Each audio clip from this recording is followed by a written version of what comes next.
And hello, ladies, gentlemen, and everybody in between. Welcome to the Rising Storms. I am your host, Hobbs, aka Matt, the dungeon master of this campaign and little homebrew world we've made, and we are glad to have you here with us today. I am joined, as usual, by our lovely guests and players. We have ourselves Tyke, aka Blighters,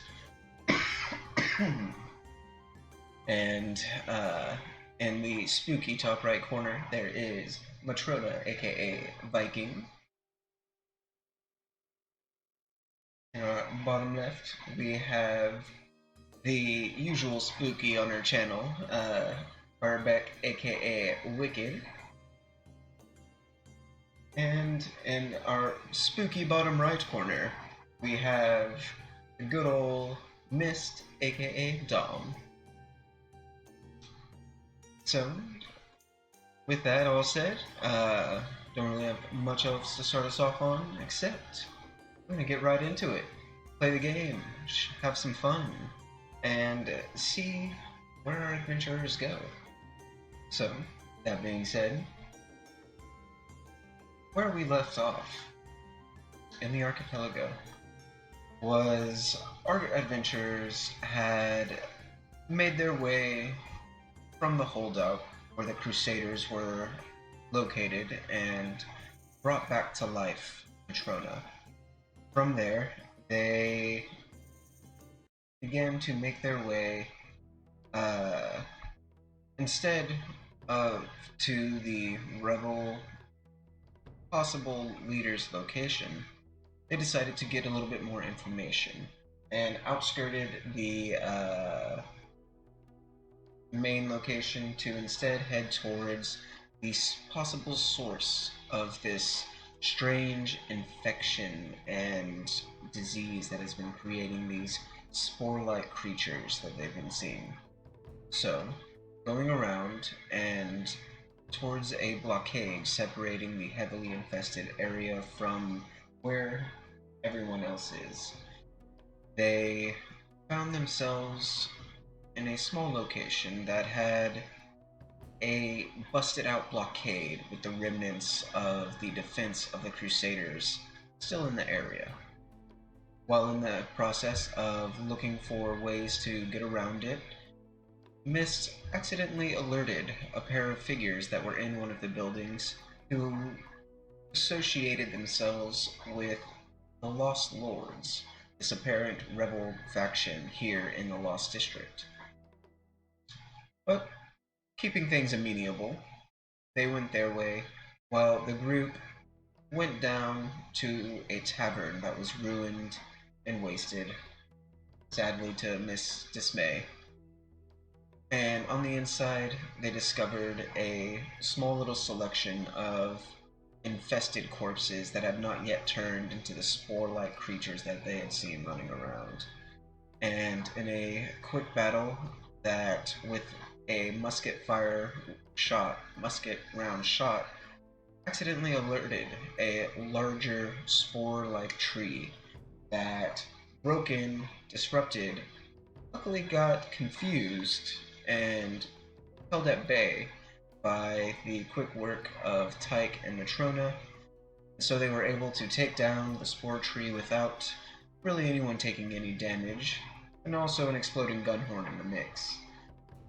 So, you all exited out the ruined side of the tavern and went down past the Hunter's Lodge and that tangle of mushroom-like trees, began to make your way deeper towards the Mage's Tower, which is where we pick up, with y'all moving through the streets of the Lost District, and the closer you get, you can see a few more of those fungal trees growing out of the occasional buildings, some of them breaking kind of down walls as they slowly grow, and bits of roots breaking up out of the cobblestone or the gravel and tile at your feet. So, as you make your way forward, how would you like to proceed? What would you like to do?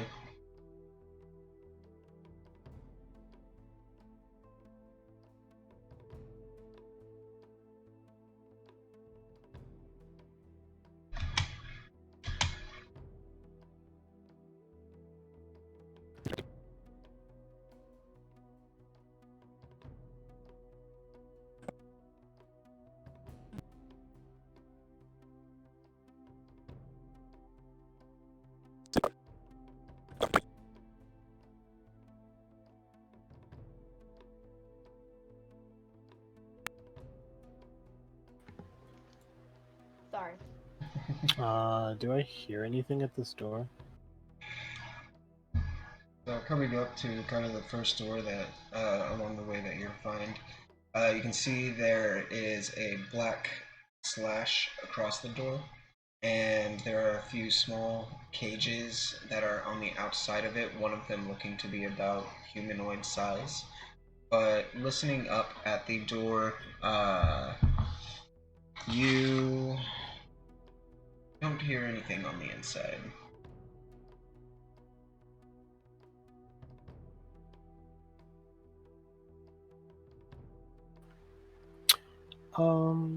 So how do you guys want to go about this? Do you want to slow and steady?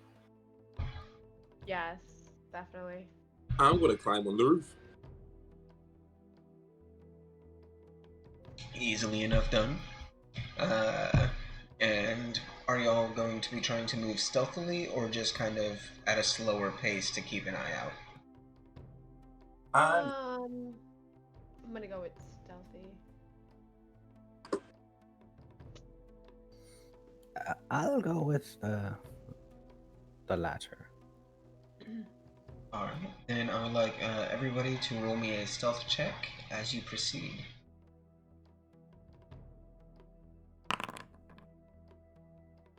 Always on point with those stealths, Bearbeck. Nice. I know. Nice, It's so everybody weird. today. No, because those are good rolls for the night. Yeah, exactly. Oh, Well, you know, start strong, alright? Oh boy.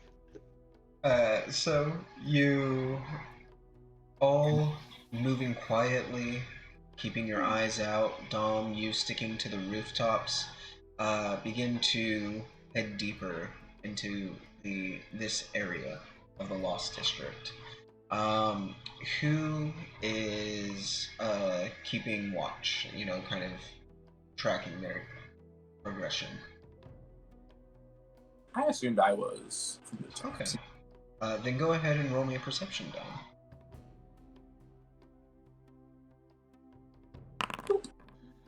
All right. So. around, but not by much. That's alright. I'll keep you in mind for the ground, Matrona. But so Dom, you are missed. You get up to the top, and as you begin to, bound between these rooftops, luckily being in a metropolitan sort of city, even if a destroyed portion right now, the buildings are close enough that in this area you don't have to make massive leaps to get from one to the other. And some buildings even have some broken foundation and so they are slightly leaning into other buildings, so it's easy going for you. Occasionally, your sight is disrupted by these large mushrooms that are breaking out of the roofs, and you kind of have to skirt around some areas. And occasionally, there are vines that seem to be creeping up the top as well. But luckily, moving at a slow and steady pace, you have enough time to take everything into account, so you avoid any loose or weak roofs or landing into any particular mushroom patches. And as you are traveling, keeping an eye out, after about 10, 20 minutes or so of kind of leading your party down a more or less fungal free pathway, you see about 50, 60 feet ahead of you, kind of rising up from what looks to be a chimney of a building, a small little bit of smoke trail that is kind of lazily rising up. Doesn't look like the, larger one that you saw earlier from your stables. Definitely looks like just like a small fire in a building. Intended. Relay that through Nyx, and I'm gonna be like, make sure you tell them this one wasn't me. It's always you. So Blighters, our tyke, you get a message from Nyx going, there's a fire ahead in the building. He didn't start it this time, it was already there. Guess there's a fire in a building ahead of us. Miss wants to know that. Miss wants to make sure that you guys know that he didn't start this one. I don't believe him though.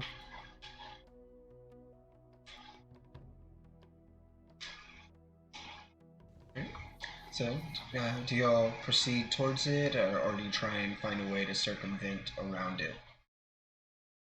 How big is this fire? It looks to be like a I was smoke just track, about to ask. kind of like a little smokestack, natural out of a chimney. So, Hmm.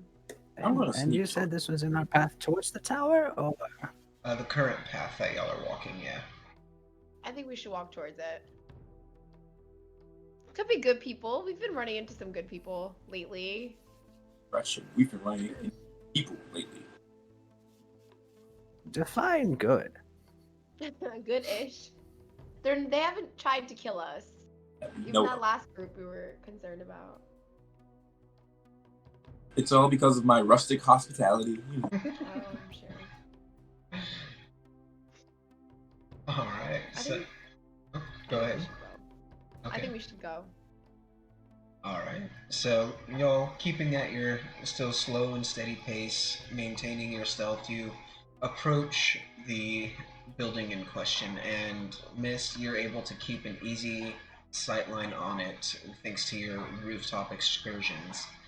And as y'all begin to approach, Matrona, you seeing this first on the ground, can see that a little bit hidden by some what is the fungal canopies. So, Miss, you don't really get a sightline of this from the current perspective, but you do start to see about a few bodies in the street ahead of you. They look to be the similar mu- mushroom abominations that you had first seen, uh, whenever you met the Crusaders, and they are all laying out, not moving. You also see the small glint of what looks to be a shine from metal on the ground as well. And it's about 20 feet, 30 feet from the building in question as well, in y'all's path.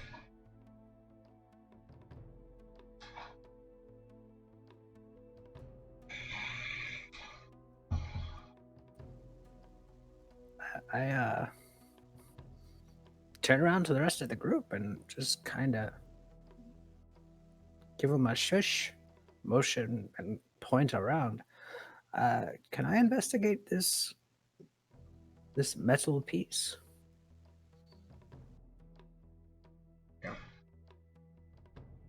Yeah, you'll just have to get closer to do so. Hello?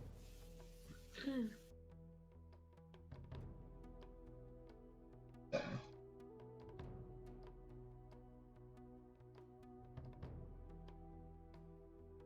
so you get Inch up my way closer, forward. and roll me an investigation as you do so.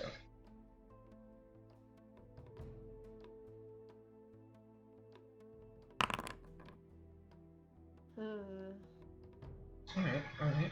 It's definitely metal. So as you get close, part of it looks to be like it is kind of pushed under some of the roots that are protruding from the ground, or it is covered partially by some of the bodies that are laid out on the ground. But what it does look like is it almost looks like part of a saw, or some sort of jagged tooth-like metal piece that is on the ground in a few spots on the ground over here.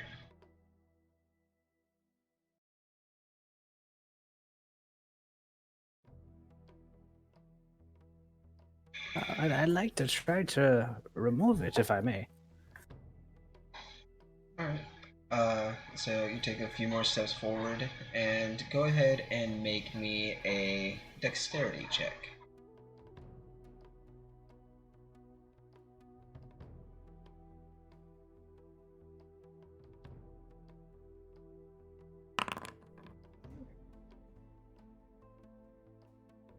Alright, alright. So you get down and you very gingerly, with your years of medical practice and steady hands, begin to extricate this jagged metal. And as you uncover it from the roots and other pieces, you can see that it is actually a hunting trap that's been laid here, like a bear claw or a bear trap that has been laid down. And you can see little bits of mushroom stalk that have kind of gotten caught in some of the teeth here and there. But you haven't set it off. You managed to kind of pull it out into the open.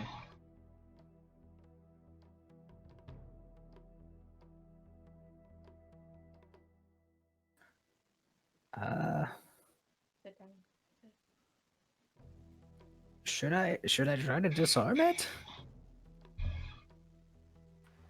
I say, what asking is back it? to the two that are on the ground with me. It seems to be a bear trap. Why would there be a bear trap? Yeah, I was about to say. Wait a minute.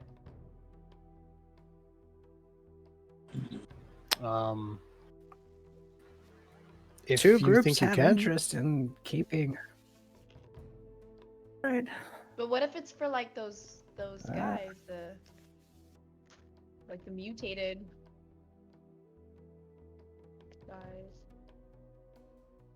Like To stop them, or yeah, I don't know. oh yeah, that's probably what it is. It's to catch them so that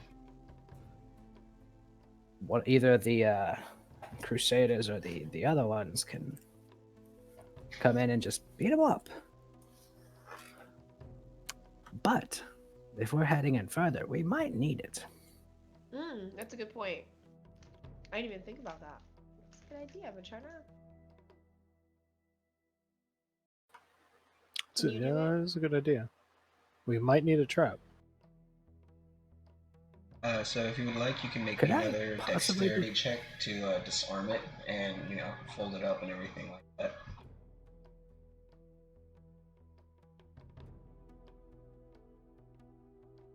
cast guidance on myself? Yeah, go for it.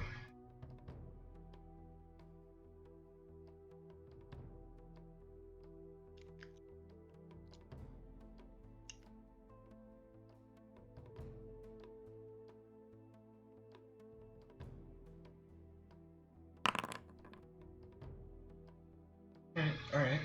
So, luckily, you've spent a little bit of time in the woods around bear traps and disarming them from hunters preying in your territory before. So, you get real close to accidentally snapping it on your hand at one point as you feel some tensions press against the plate. But you manage to unhook both of the sides of the trap and close it, with that resistance, but just enough to where you can still all maintain it. So you now have one hunting trap. Got it.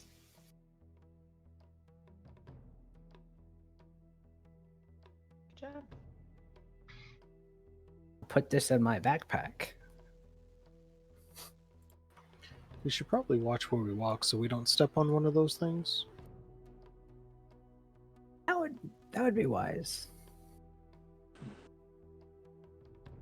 What's taking you guys so long?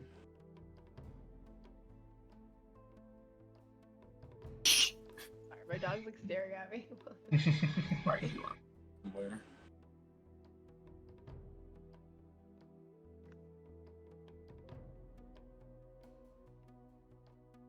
When these guys that we fought.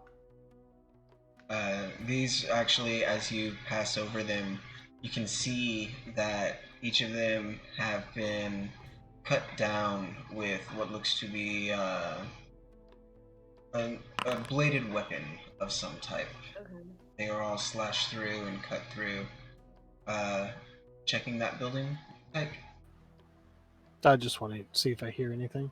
Okay, okay.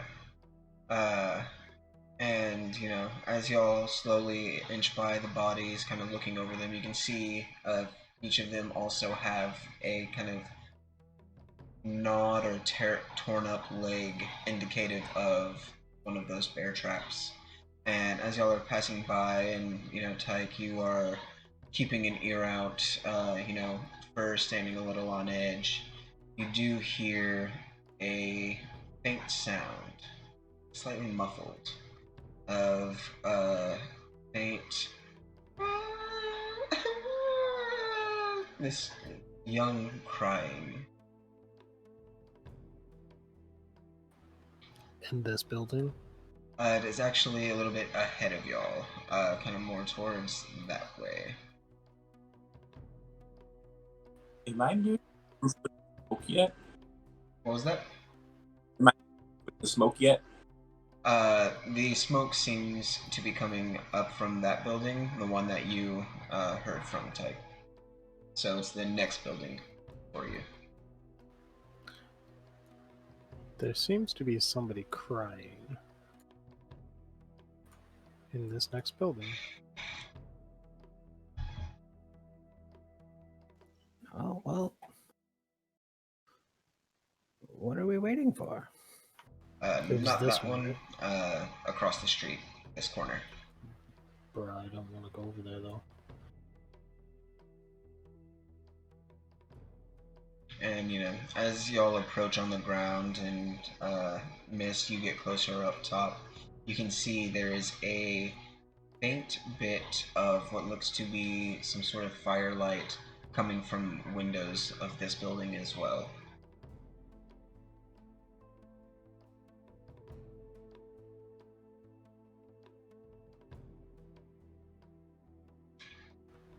So what's the plan, guys?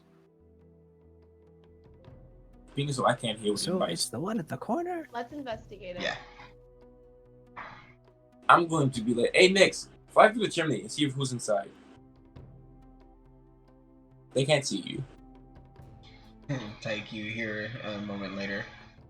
The cat wants me to fly in the chimney. I mean, it's a smart idea, but I kind of don't trust it. The one with fire? Well, I mean, presumably there's fire at the bottom. You do what you want. Do I have any? I don't know. I have a water skin. Not everybody likes fire. So there's a brief. I'll, Go ahead. Water first.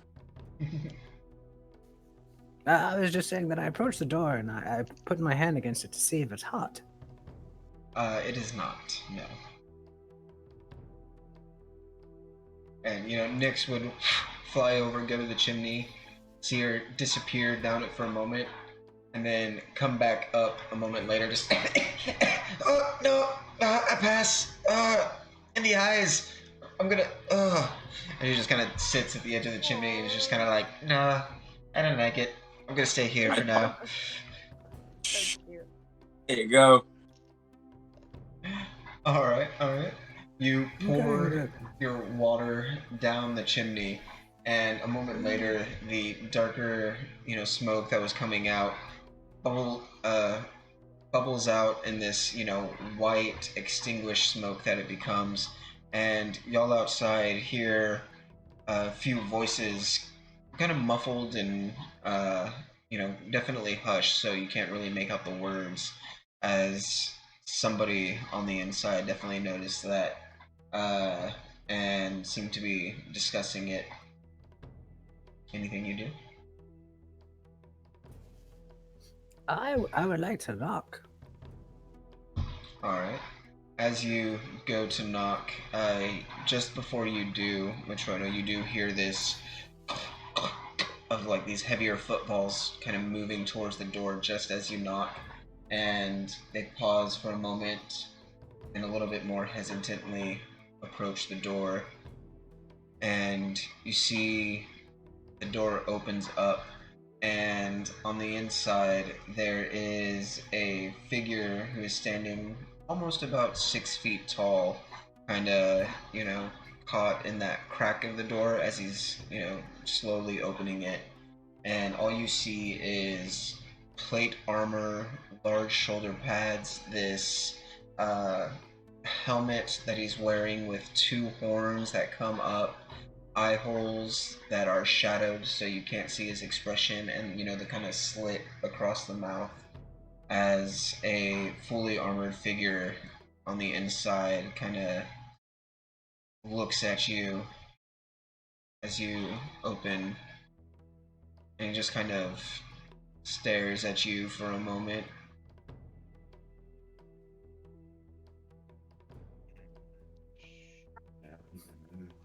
And kind of looks over his shoulder, looks back at you. Who are you? And what do you want? My name is Matrona. I heard, I was told that there was someone crying over here. Is everything all right? He gives, No, it's not. he gives a slow nod. As all right as it can be.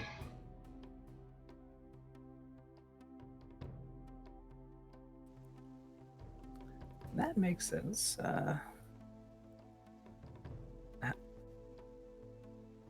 I'm sorry. What did you say your name was? I didn't.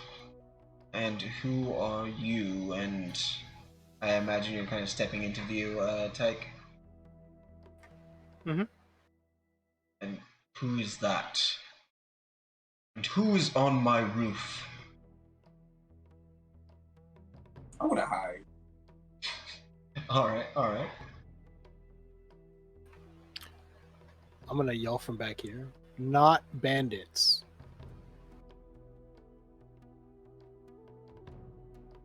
Hey, that's true. We're not bandits. You certainly don't look like bandits. But this is not a place you normally find others, so step back and I will step out with you.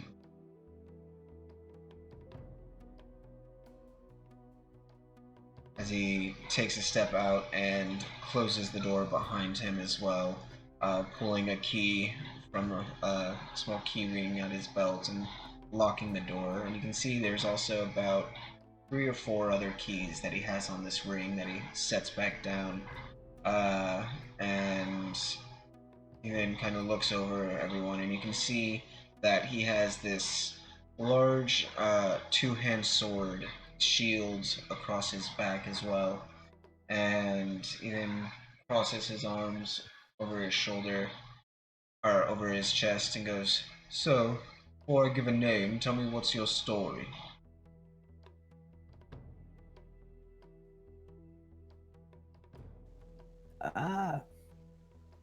We heard there was bad stuff happening in the Lost District, so we came to the Lost District. And we figure that everything is worse towards the tower, so we'll go ahead and take care of the worst of it. The tower Turn itself. back to look towards the group. Go ahead. Turn back to look towards the group for like confirmation. Like, that's about right. Yes. Oh. Mm-hmm. That is exactly what we're doing here. Yep. We're here to save the day. My bad. Kind of looks Don't mind up him. towards the roof, No. and then kind of looks back and goes, "Well, you definitely don't look like bandits, although that's one," as he points to Barebeck, could easily pass as one, I'd say. And none of you look like you're from the lodge either. Well, he then lifts up his hands and Lodge. removes his helmet, kind of tucking it under his side, and you can see a very pale-skinned figure who has these little bit of freckles, this almost silver blonde short hair that it has a little bit of helmet hair going to it right now, and these almost are deep red eyes as he kind of looks out at y'all and goes, "But if you are here doing what you say, then my name is Craven Bullpin. From the lodge based out of the Verant Bazaar. I heard similar stories as you, although less about the tower per se. Decided to come and take a look at this district myself." And how's that going for you? I've survived, and I've been distracted, so to say, in helping refugees escape. At this point, I'd like to think I jumped down directly next to him, front flipping all. As you land, he instinctually goes up to grab his greatsword to face you, but kind of seeing everybody else's nonchalant response to you joining, he kind of takes a moment to pause, slowly releases the hilt of his sword. "I'm guessing you're the one who put out my fire." I don't like fire. Ah! Okay. I'm gonna chuckle at that. I got some bad memories. News of to fire. me. A little warning next time would have been nice. I didn't know if you were good or not. I might have had to kill you. He kind of looks over at each of you and then sighs a little bit and goes, "So I've been close to this tower. There have been a few people along the way that have been just fearfully hiding out, afraid to try and leave, surviving on scraps that I've been escorting back to the Gomer district. Although I can tell you that the tower itself is widely overgrown. It has a large network of roots extending out and surrounding much of the base. And there are a great many trees, for lack of a better term. Amalgamations of these infected walking around." That's okay. We killed a bunch of them on the way over here, so we'll be okay. Seeing as though you guys use fire so often, have you tried burning the place down? Oh my god. Can I we haven't- not burn everything I'll down? listen to him. I'll take his advice. I am not seeking to cleanse this district, stone, wood, and all. Just learn. Did you need your fire relit? Because we can do that for you. He raises up a hand. "I have supplies inside, easy enough to rekindle. I just Why wanted to waste make supplies sure when you don't need to waste them? it is alright. I will be leaving the district soon, so I You can wouldn't- resupply." Wouldn't happen to have some medical supplies that you'd be willing to part with? Roll a persuasion for me, Matrona.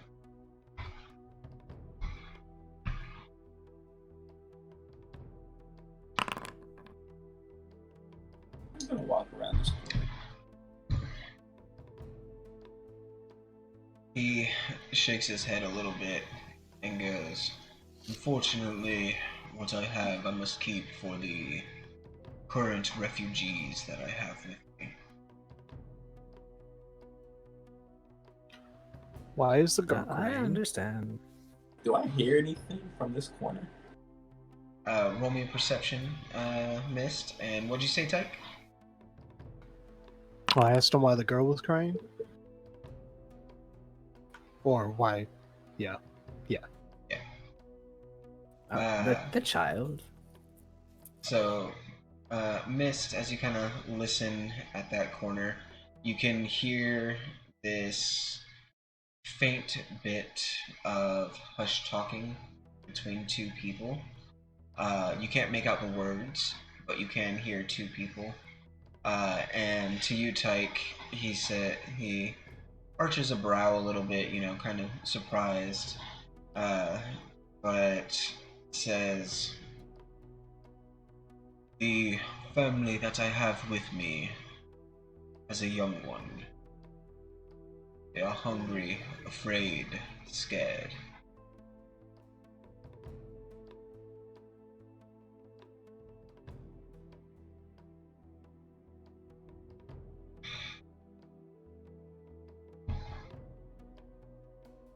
So, is it safe inside here? Like, because I could use a nap. These old bones. Kinda looks over each of y'all and then looks back, goes, I have momentarily cleared out the area around here and what was inside.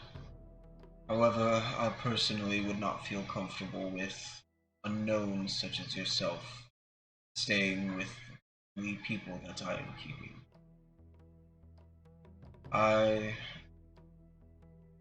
Give me 5 minutes. We will leave, and this building will be yours.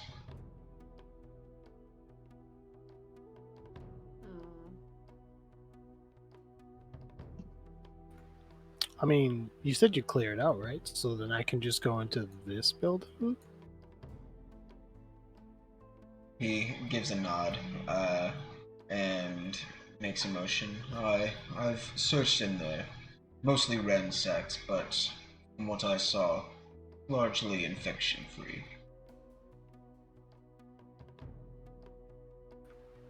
Largely? Very nice.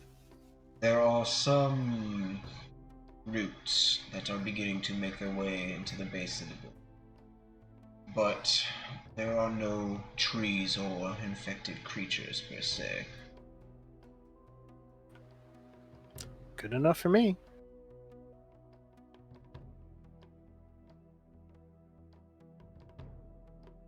He then kind of looks to the rest of y'all and gives a kind of respectful nod.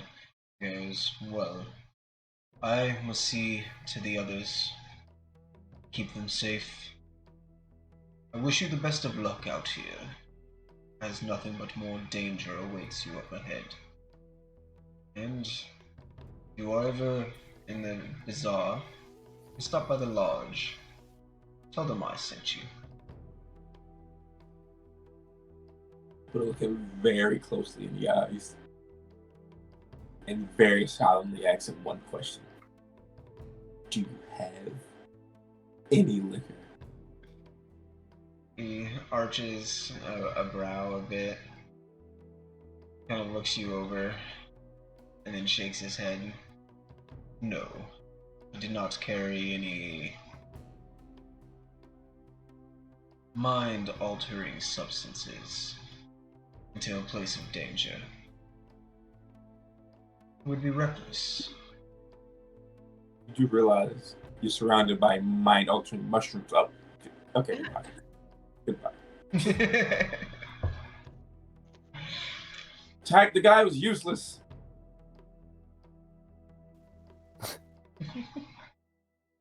What was his name again? You coming, Matroda? Craven Bullpen.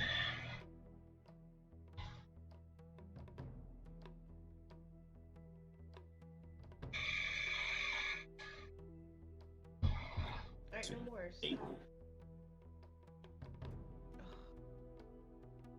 Straight up looks like grabbing whopping. Got it.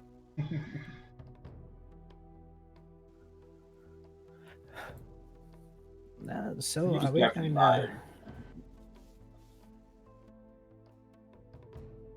Was what? I just like to put that out there. He was lying. There's only 2 people inside. That could be a family, though. A mother and a child, or... Did he specifically say? We could also We could also keep watch from here. Have That's why I sprite picked this size Heading out. of a fingernail that could fly into an unlit chimney. She's a foot tall. And she has a name. Hey, did it once, but it was fired. Now it's not fired. Needs to be alright. 9.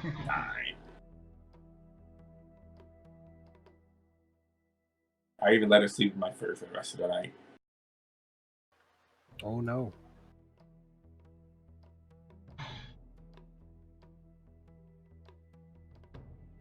See her actually kind of get up so who's basically a little keeping watch? makeshift hammock that she puts in Tyke's horns.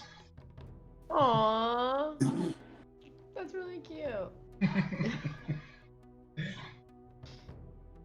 Alright, so. I mean, I'm gonna make sure she's clean before she sleeps on my head. That's soot. Yes. So cute, though. Vegetation. Yeah, see that thing right there? It's the best spell in the game. It's up there. Very much utility. Could they fire back out? Alright, so, since y'all are taking a bit of a rest, is anybody keeping watch, or y'all just passing out? I'm gonna keep watch. Okay, you're gonna keep watch? I feel like I'm pretty safe. Yeah, I just need to kind of hang out short rest style. Unless I'm like gonna we're take a staying here for bottle. the night. Climb back up to the roof and just take a seat. Alright. Staying for a long while.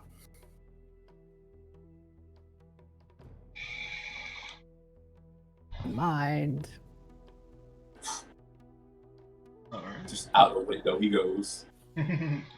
So as Mist, climbs up and out, make his way to the roof, you all kind of find as much of a comfortable spot as you can, and begin to rest for the evening. Or, what passes as evening here in the Astral Sea. Yeah. And so, Mist, you get up to the top, kind of get a little spot where you can keep an eye out in the direction that you were heading, as well as a little bit in the direction you came.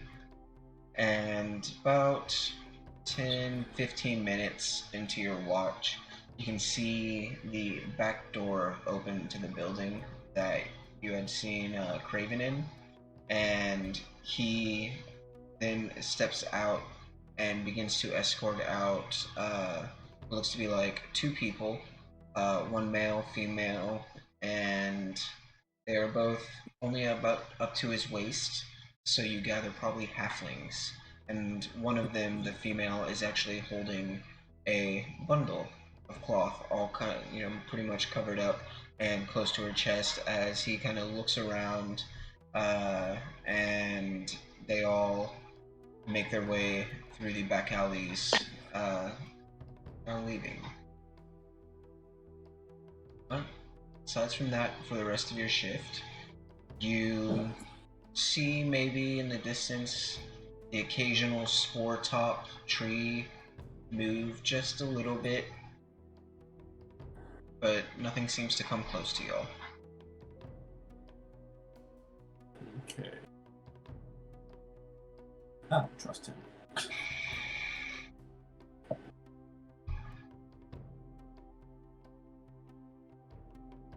Are you staying up for the full hours, or are you waking somebody up else for the next shift?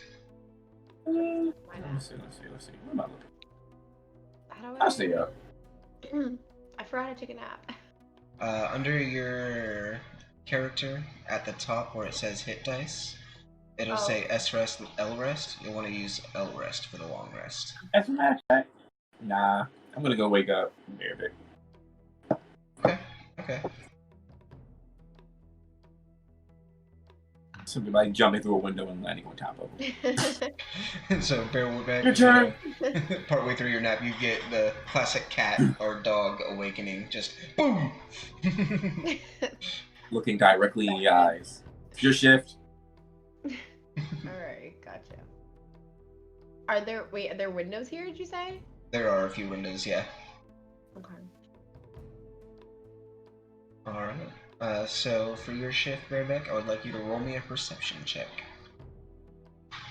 Where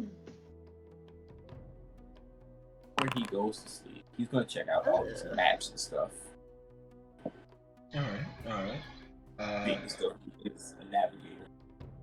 Looking through, go ahead and make me an investigation, miss. And Bearbeck, you still got like crusty static eyes and everything. So, you know, you're just like, oh man, alright, I'm looking.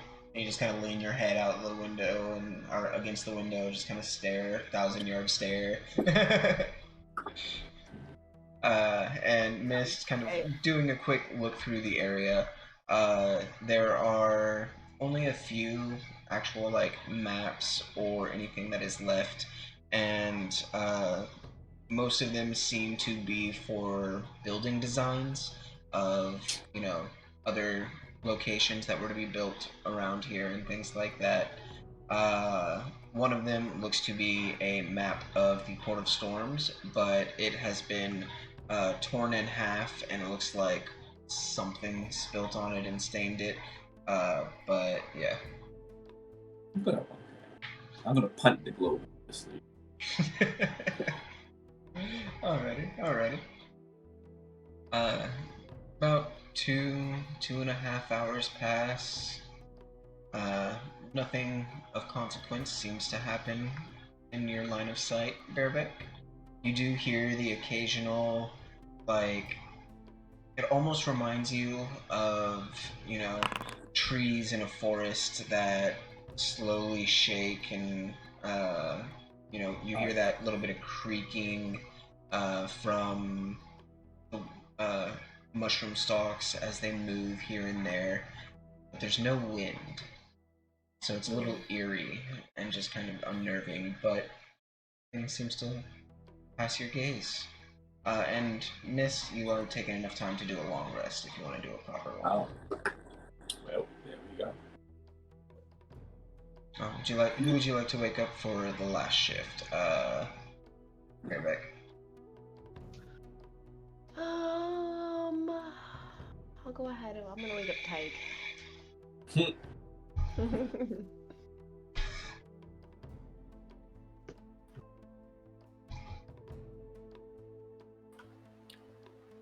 Yes. Your turn. Okay. Oh, sorry.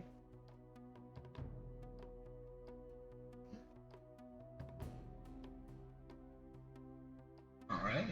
And Tyke, go ahead and give me your perception check as well for the last bit of the rest.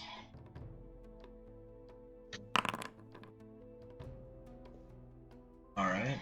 So you post up outside of the house, kind of leaning up against the frame, looking up and down the street, keeping an eye, and as you know, you relaxed, you can also hear the faint sound of the swaying mushroom stalks creaking here and there in the distance. You hear the occasional of what sounds like something shifting in the distance, but nothing really seems to cross your path. And you finish the night comfortably. So, as I was going to do something, but go for it. No. It would be super dumb, so I'm not going to do it. Oh god. That's What? all the more Fire reason to you? do it.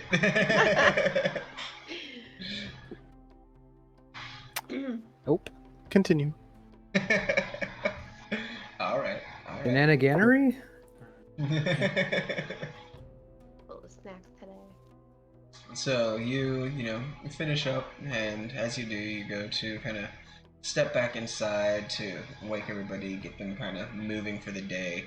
And as you step inside, you see that there's actually a small bit of vine of root that has crept out of kind of some flooring beneath the ground and is very slowly wrapping around Mist's foot.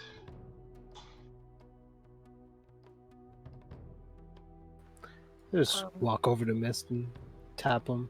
So you might want to move. And just move. Make me a dexterity save, Mist. Fine. Yeah. So you kind of look down and you're like, why would I move? And you just see it and you go to jolt your leg out of the way, and the quick and sudden movement causes the root to tighten quickly, and you are currently considered grappled by it as it wraps around your foot, and you can start to feel it tug and pull you towards that hole in the ground that it kind of snuck out of. Can I cut it with my claws? Yeah, go ahead and make me an attack roll. As a bastard. So you... Now, do we wake up at this point, or are we still sleeping? I'm yelling, so yeah. Okay. Roll me damage. This is why we should have burned it. You'll, start to slowly shift, and as you do, you hear this "fuck" as the claws strike across the root and the ground, cutting the root cleanly from your foot, and it kind of releases this little bit of greenish ichor as it does, and the root slips back under the flooring, and you quickly pull off the bit that was wrapped around your ankle.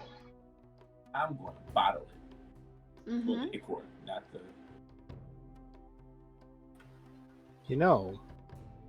Nobody else got attacked by the mushrooms. Just take the whole Just thing. saying.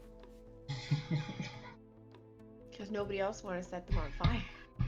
The mushrooms. Oh, Yeah. okay, fungus. I'm gonna pour liquor down the hole and keep moving. Drinks on me this time. Sounds good. Is your ankle all right? Will you be able to do your hoppity boppity thing? Yeah, this is stupid.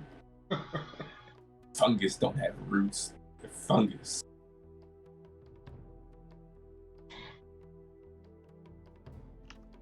Alright, so, what's the plan for the day? Invasive species. He's just gonna be mumbling the entire time. We're going to the tower. Alright. So then, usual formation for y'all? Yes. Alright.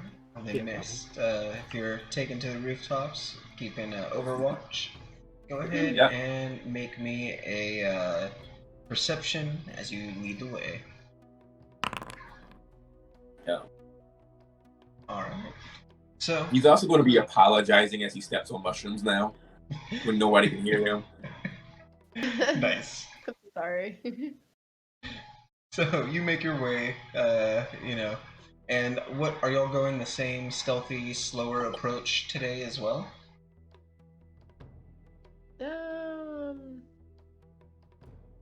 I look at Matrona, waiting to see what Matrona thinks.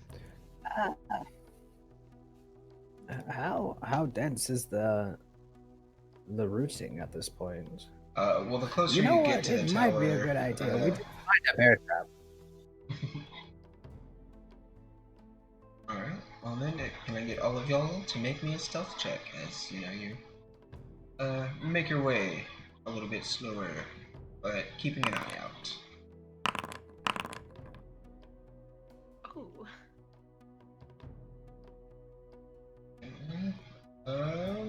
Mist, are you stealthing for us as well? Yep. well, there, I was missing the try. There it is. Alright. Nice still, solid stealth all around for the group. So, you all push forward, Miss, you keeping an eye out on top, and you find after about 30 minutes to an hour into the travel, as you can see the tower up ahead becoming more imposing on your vision as you get closer and it gets larger, that you can see from the tower itself, there are these few structural gaps, these damaging holes and cracks in the structure, where you can see little bits of something, presumably vine or root or something of that nature, that is slowly snaking its way out, and the occasional cap that is sticking out of the mushroom from these mushroom trees. And as y'all travel, the roads themselves and the terrain of the Lost District becomes a little bit more forested. You find that your perception down to the base level where everyone is traveling gets harder and harder to see as more mushroom caps are poking out of buildings, or, you know, creating a canopy that you just can't quite see through. So you're doing your best, but you're not seeing anything that is large enough to be shaking the trees in the immediate path, at least.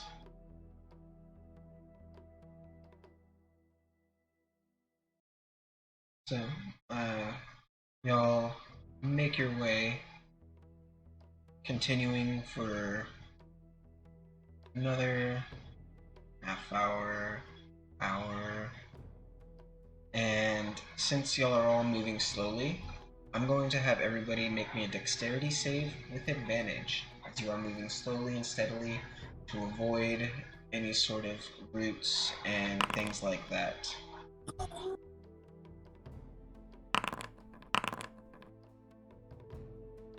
Oh, man.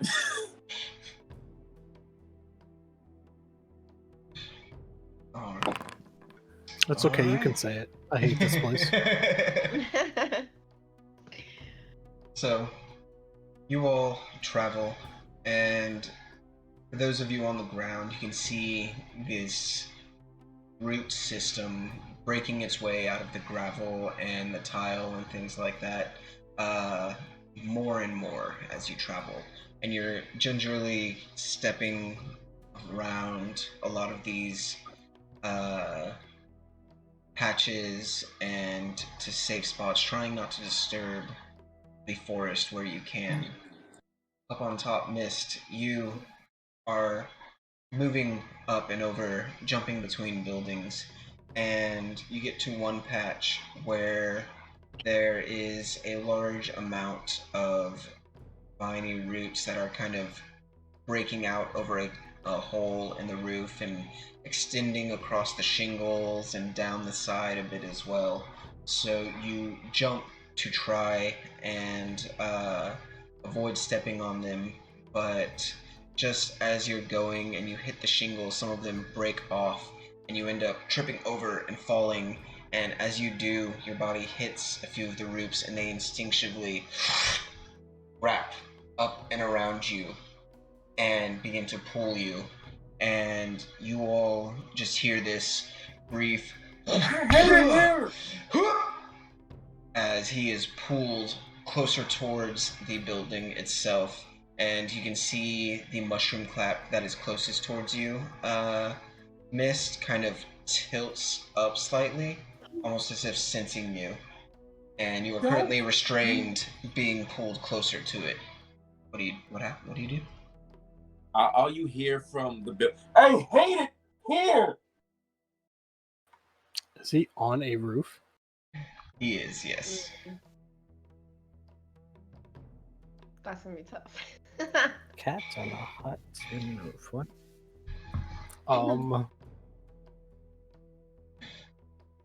We kind of have to wait for him to come down, right? I mean, I have claws now. Can I use my retractable claws to climb up there and save him? I'll say make me an athletics with advantage. Okay. I'm gonna try. What I have? I'm gonna try and reach in my bag and pull out the capacitator. Okay. See if they like electricity, and I'm just gonna hold it. All right. So Bareback, you pull out your claws real quick, and you just climb into the side of the building, climbing up towards it. And just as you get to the roof, you can only see the back end of the mushroom cap. You know, the cap itself facing you. On the other side, Mist, you see this seam start to appear in the mushroom stalk just below the cap. And as it does, it splits open slightly, almost like a Venus flytrap, with part of it just opening up like a mouth towards you. And you can see all of this like caustic steaming liquid pouring from it as you get a little bit closer. You're now probably 5 to 10 feet away from it as it pulls you in. I'm gonna toss a liquor bottle in. All right. Make me a dexterity with disadvantage because you are restrained. And Bareback, you don't see the opening from your side. You just see the cap kind of facing you, so you can't see what Miss sees. Poor luck. So you toss out the liquor bottle as best as you can, and it flings forward a little bit, but doesn't get far enough, so it just kind of hits the vines and then rolls down into the building. And a moment later, as Bareback, you are kind of staring at this mushroom cap, wondering where is Mist. Is there anything you'd like to do? For me, right? Yes. Okay. Can I use my? So I see the mushroom cap. So if can I use my scimitar on it? Yeah. Make me an attack roll.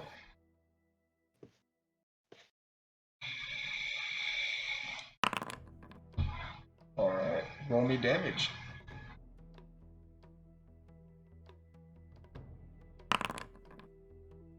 Nice.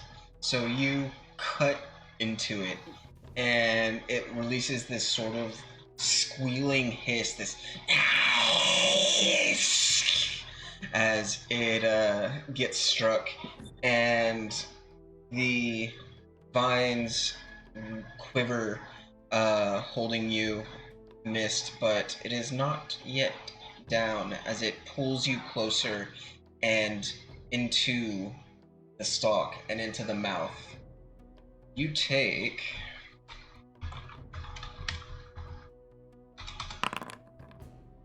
only 1 point of acid damage, luckily, as you are beginning to be swallowed by it.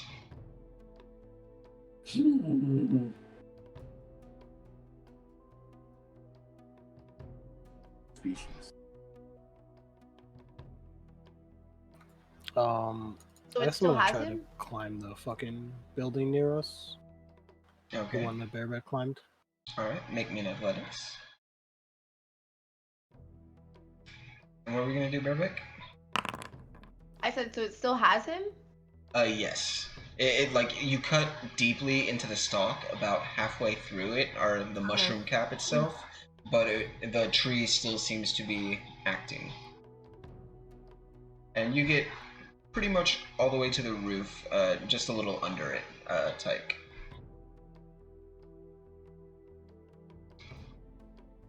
Can I grab a hold of Mist? Like come up behind him and grab him to kind of slow down the mushroom? That way whenever Tyke gets up there, Tyke can... He's on the other side of where you are, kind of Oh. hanging on the roof right now, and you didn't see him get swallowed yet. I'm gonna yell, I apologize!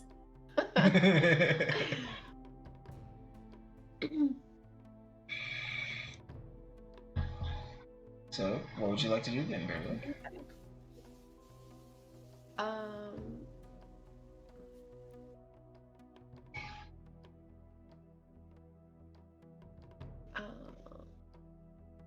I'm gonna try using my claws on it. My retractable claws. Okay. No, I'm gonna use my scimitar again. And I don't see the vines either, like the vines that are gripping him. Not the ones that are gripping him. There are still a few that are kind of branching out on your side, but they look a little bit smaller and just starting to branch out. The ones that were on his side were like extending across the full roof that was there. Oh my god, okay.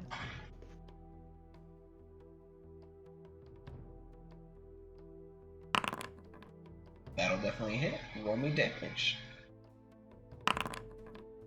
Alright, so you cut through once more and manage to sever the cap itself. And as the cap falls backward, tumbling over the roof and just past you, Tyke, to land on the ground, almost hitting you, you can see the caustic goo that was on the inside of it just kind of trail past you, and you can see mist. The vines kind of wrapped around most of his chest and torso, like his bust pretty much sticking out of the stalk as it was starting to close up behind him. And as you both kind of exchange eye contact, the stalk itself starts to list and open up, and the vines around you, Mist, begin to loosen as it kind of just leans and falls into the side of the building, into the hole that it was, growing out of.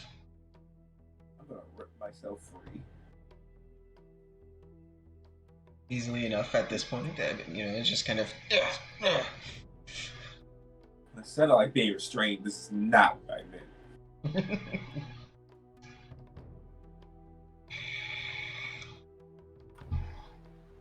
Guys, can't You even guys say anything okay up this time. there? I apologize to the mushrooms, and they tried to eat me.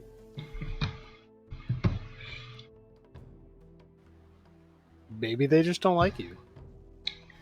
I'm gonna climb down now because I don't need Take to it be as up a there anymore. lesson learned. Maybe you're just really tasty. It's a lesson learned. I'm burning everything down. We're Why cleansing don't this you- place. Why don't you come We are down to the not ground for burning now? the district. Starting with the tower. So after you removed the cap, you were able to escape its grasp? Yeah, we're just cutting off the caps. Like zombies, you have to aim for the head. There's a bunch of shiitake, and I don't like it. Yeah. Double tap, maybe. Take out my axe. I don't have an axe. Maybe. Okay. Nice.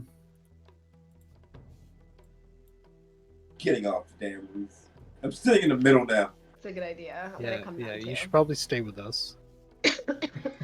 Dumb.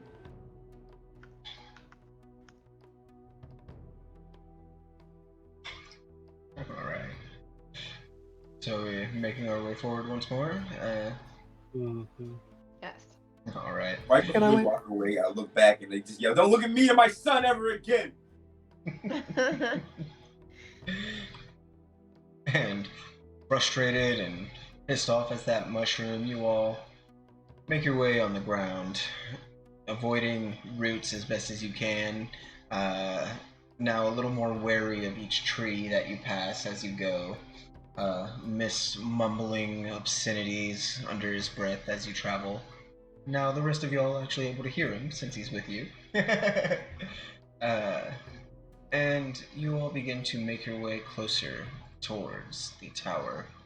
Its presence looming, the gross now becoming visible to each of y'all as you pass building after building. And you can hear, faintly in the distance, the faint rumblings of something occasionally moving in the district. And you all make your way a little bit closer. And as you kind of come through, on the, after about another few hours of slowly, painfully, and stressfully making your way through the fungal forest, you come out within, what feels like a stone's throw of the tower compared to the travel you've done. And as you now get to where the tower looms up above your vision, its top seeming to obscure and kind of melt with that optical illusion of distance, you find yourself here in this currently remote area, as you do not hear anything in your immediate vicinity around you as you all get closer.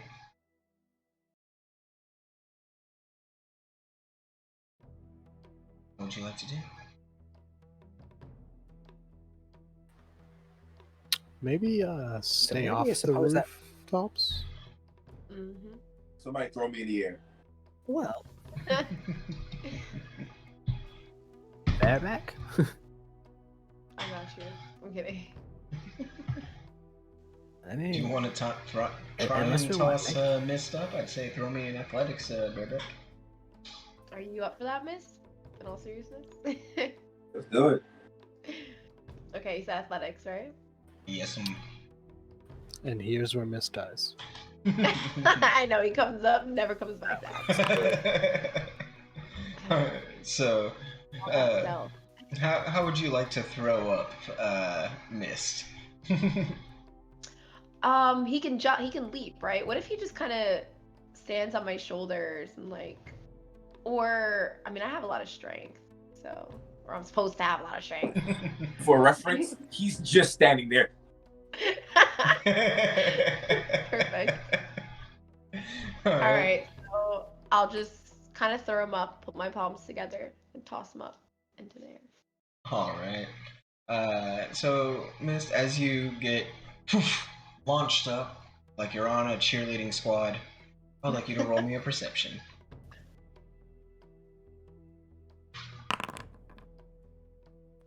Nice, nice. So you get thrown up above, at least about the same height of the rooftops, and getting a little bit of a view over the ones closest to you. You can see that there are a series of alleyways close to y'all, and there are some mushroom caps that are sticking out of a building past the alleyways. There are a wide variety, almost like a density of mushrooms as well, that are at the base of the tower. And you can see the thick, body-sized trunks and roots that Craven warned you about, that were kind of wrapping and breaking out of the base of the tower itself. And actually, with that too, I will say you do see, kind of moving between the alleyways close to you, there seems to be, not necessarily in y'all's direction, just kind of moving aimlessly through the alleyways, there does seem to be a figure, but the figure is this bluish white color, and you could have sworn that you could see slightly through them. And then a rock comes and sweeps you out of the air, and you just never come back down. No, and then you land on all 4 feet. Like Zoinks gang, there's a good ghost. I just look at him and shake my Rose? head. Do I hear anything in this house over here? Roll me a perception.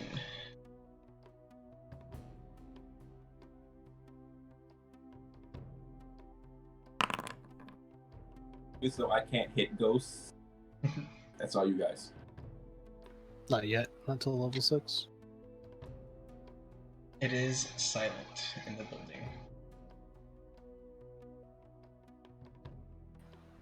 Do you guys want to go on the street, or do you guys want to go through the buildings? Well, the street has nothing but mushroom caps. And the buildings have nothing but mushroom roots.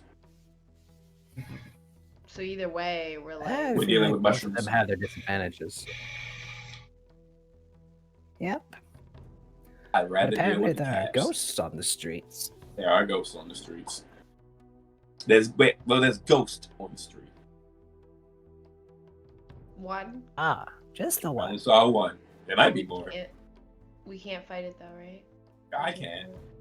but you guys can. Good job, team. I'll be here for moral support. See? Cheerleading squad.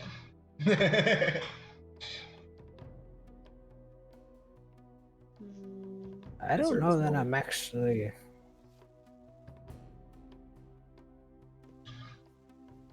Maybe we should just go in through the building. I want to stick all my darts inside a liquor bottle, like a half-filled liquor bottle. I'm gonna Alright. slowly Easily. open this door. Alright. You go to slowly open the door, turning the handle maybe a quarter turn before you realize it's locked. No. You want to handle that big guy, or should I? You know how you are with doors. The door's locked. I guess the streets are the thing we're going on. Wait, let me try. Can I try? How would you like to go about? Are you trying to break it down? I'm gonna try and break it down. Okay. Roll me an You athletics. know how great I am with breaking down doors. I could have just opened it. I believe in you. So you kind of square up the door real quick, look it over, and you just plant one good Spartan kick right at where the lock is, and the door frame itself snaps and breaks open. And you all, and you find yourself looking into what looks to be a small living room that is surprisingly clean and ordered.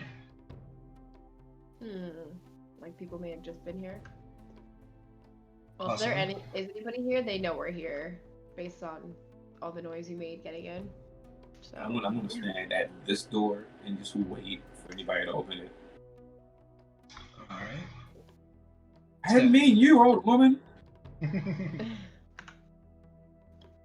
Stepping in, you see, it looks like there's been, a bit of leftover emptied bottle of some sort of drink. It's an unlabeled bottle. There is, what looks to be the remains of food, an old fire that is long out, but nothing that seems to show any sort of personal living. No paintings or decor or things like that.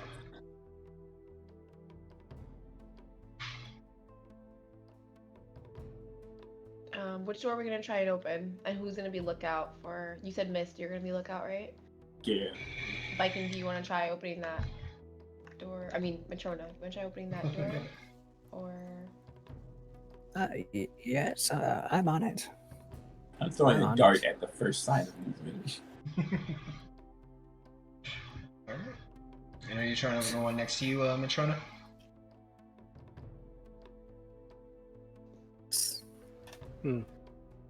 You go to open the door next to you, and actually similar to the front door, find this one is locked as well.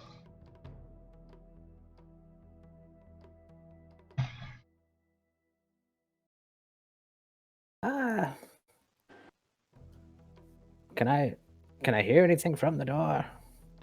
From behind the door? With your passive, you would not know.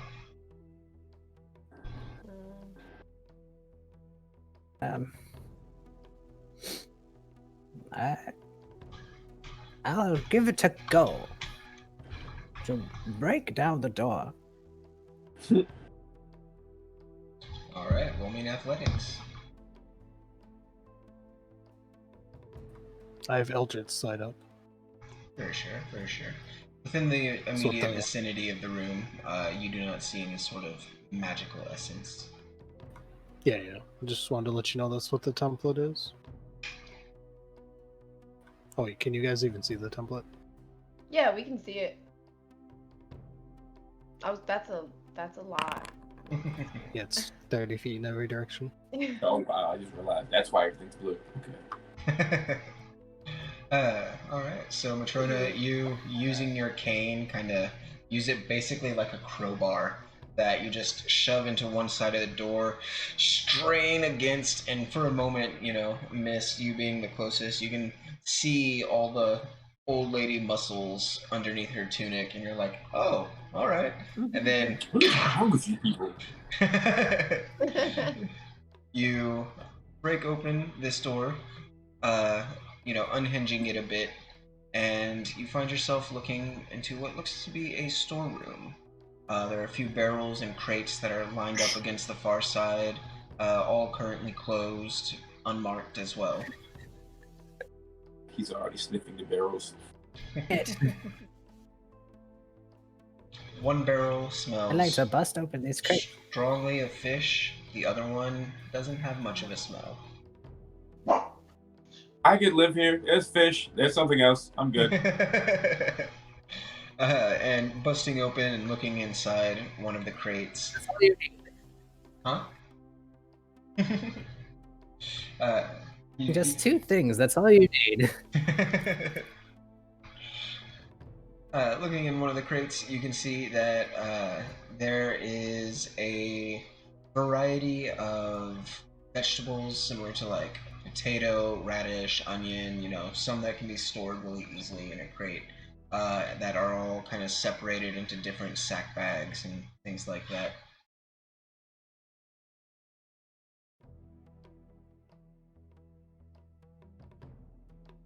But that's all it appears to be, is just food.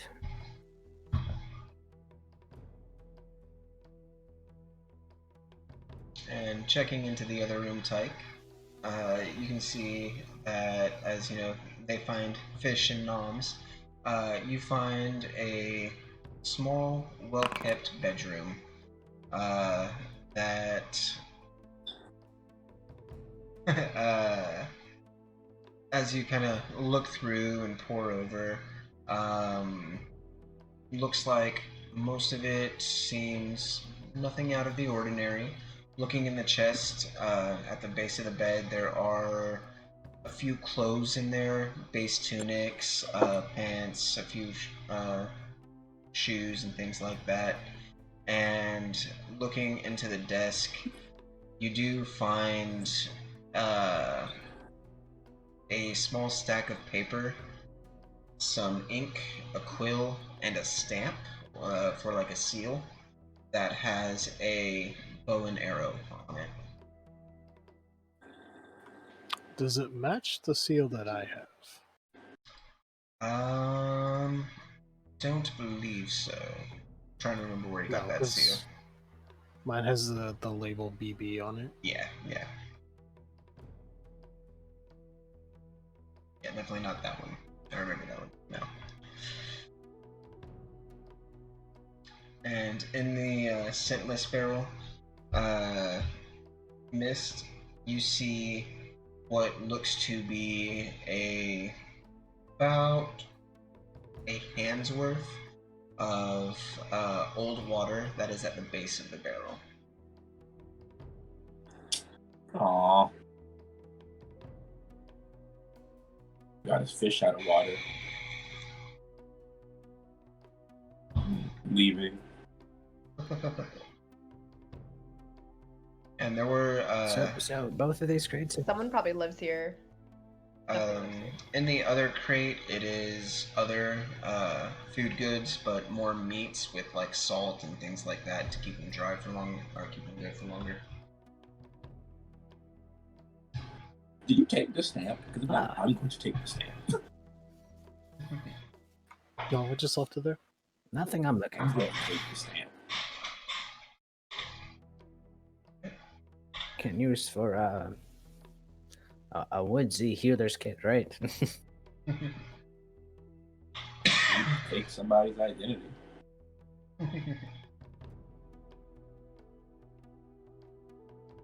Alright.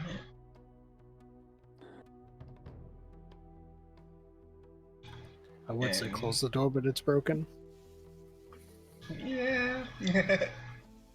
Sorry.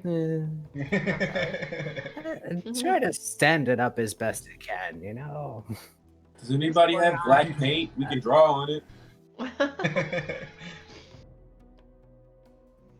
Give it the illusion of being Is there there. not a back door? There was one window in that back bedroom, but there was not a back door. All right. Well, North or south? Well, right or left. Look at me. They try to kill me every time I start walking. I guess this is the way we're going, right? That's right. I'm following you guys. All right. I'm not really sure. I wasn't the one thrown into the air.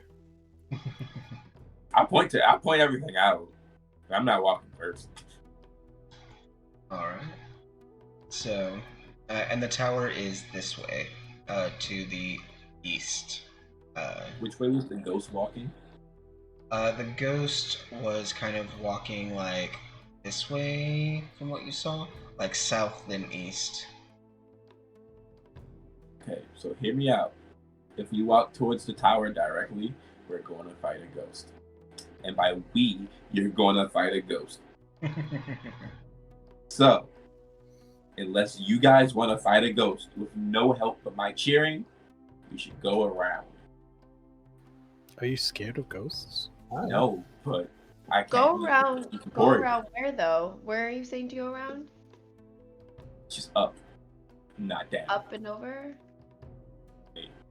I'll go up and over. I'll avoid the ghost. Didn't you guys. you say that's the direction the ghost went in though? It went this way. I mean, It went. And he just runs in a circle really quickly. It went. It was walking this way. yeah. So we should go up this way and through this alley. You said there was a. You said that there was a window in that back room. There was, yeah. Guys, it's bad in every direction. We just have to pick our bad. Yeah, that's true. I don't think. What I if we wanna go fight through ghosts. here and go through the back window? Technically a window. I do love you, window. So the window Can would we- be right there. And bareback for you, and a little bit for Matrona too, it is definitely a tighter fit. But doable, just very tight. Okay.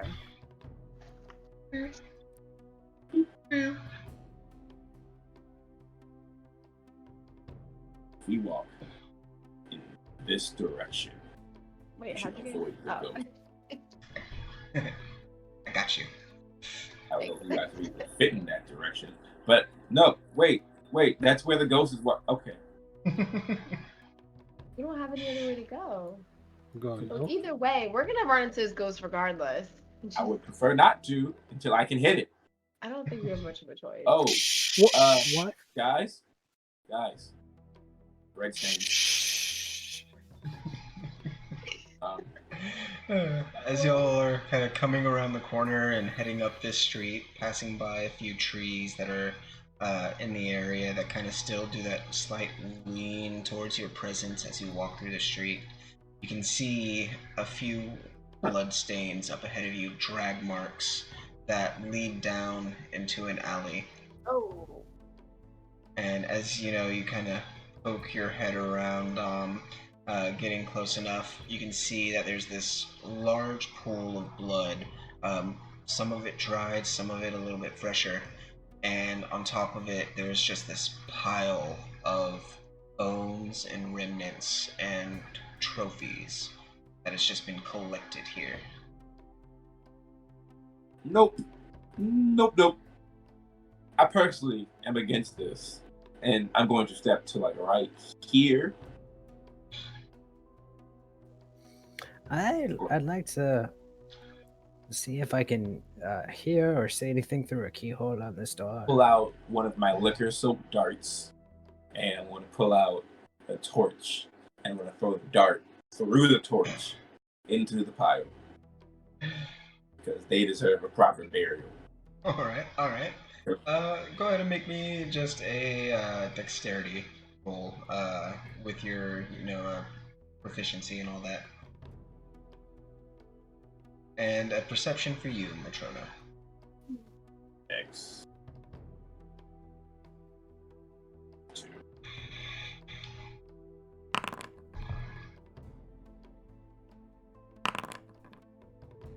All right. So you quickly throw the dagger through the flame, or dart through the flames. It catching fire along the way and landing in a. Muted or I can't You're hear. muted. It's Okay, it wasn't Whoops, me. yeah, I forget, my bad. I started using two hands, and I'm like, wait, what? So yeah, you throw the dart through the flame, it catching fire immediately, and hitting it into a nice little center portion of the pile. You can see the flame there working its way along the dart. You're not sure how well it'll catch to the rest of the bits, but for now, definitely a good start to a proper fire. And looking through Matrona, you start to gaze into this side room, and it's unlit on the interior, so it's hard to see anything. You make out what might be some sort of table or desk on the far side of the wall from where you're at now. But as you're trying to gaze through, you and then everybody else begin to hear this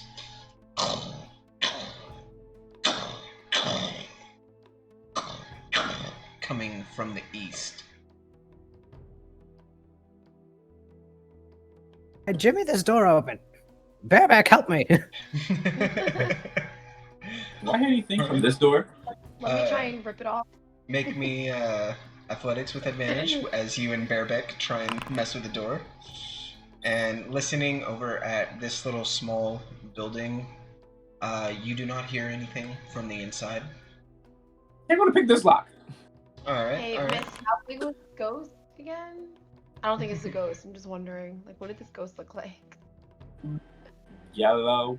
No, blue. Blue. I'm colorblind. I'm sorry. So you break open this door with Bareback's help. Both of you just kind of kicking it at the right spot. And Mist, you open up this door, and you have to push up against it. And as you do so, you can see that a barrel had been leaned over and pushed up against the door that you were pushing against. And you can see the remains of what looks to be a body leaning up against the barrel.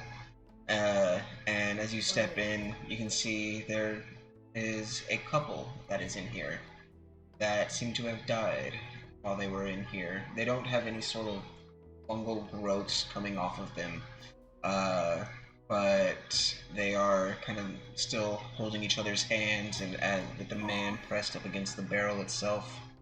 And yeah. The rest of y'all, as you step in, you can see a few hunting traps, and basically a little, like, live-in area with a few skulls and different types of creature parts that are put on the desk. And as you all step in, and the door, unfortunately broken now, you can hear outside the loud getting a little bit closer. What if this is its house? I would like to hide. Alright. Roll me a real? Yeah, stealth. I already closed the door.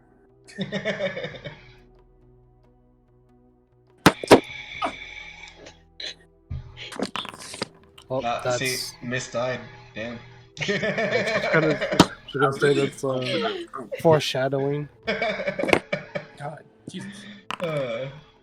No, I'm not hiding. Jesus Wow. Christ. I'm 100% hiding in this little dead people shack. Alright, stealth, right? Yes, ma'am. Normal, right? Yeah. Uh, Alright. I'm So, also looking for. Because I was. of course, when it matters, guys, we don't our stealth. so you I all picked the wrong building. try and hide as best as possible, hugging up against walls and trying to stay out of any sort of line of sight.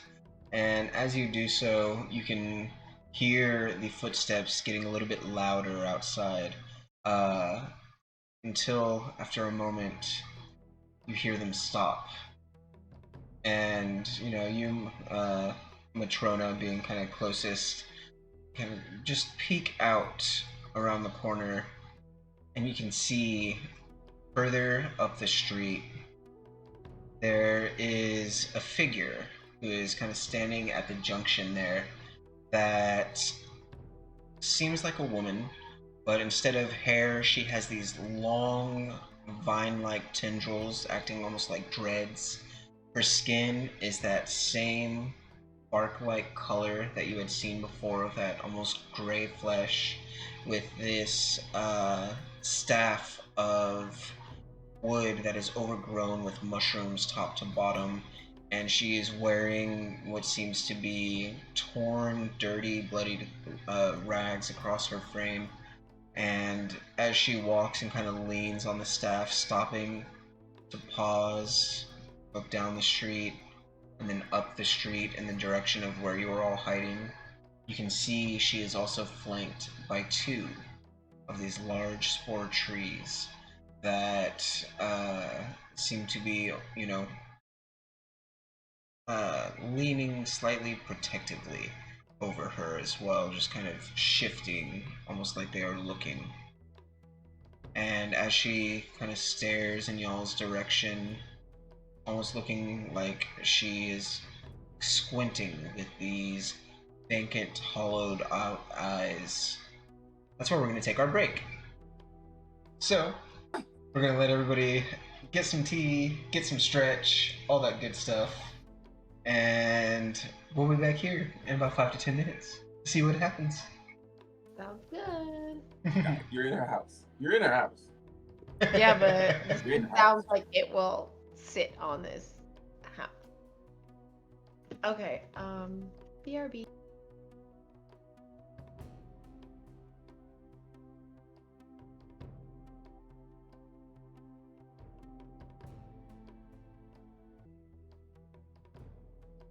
And hello! Welcome back, ladies, gentlemen, and everybody in between. Where we left off was our epic, glorious heroes have sequestered themselves in one old hunting room, it looks like, and a small shack with a pair of dead bodies. As just on the outside, they have heard the faint rumblings of movement, and further up ahead, a trio of figures have stopped at the crossing, curious. And as the smaller figure holding the staff kind of stares with her semi-blank, mushroom flat face, she makes a motion towards one of the trees and towards the broken remnants of the door for you. And as she does so, you see one of them pause and then start to shuffle its way towards you slowly. Is there anything you would like to do?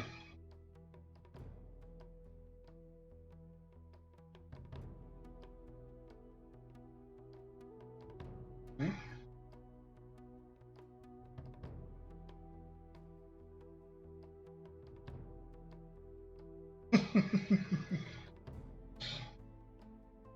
Nice. Old possum trick.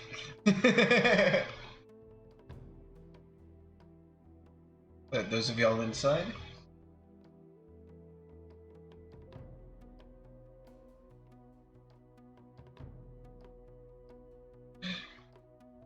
I mean, you could certainly try, but it does seem intent on at least your, this area.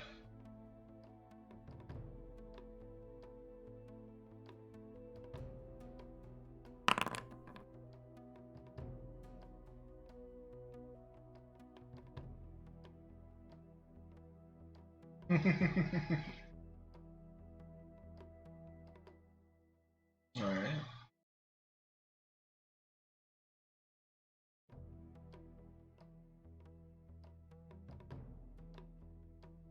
Alright. What are you going to?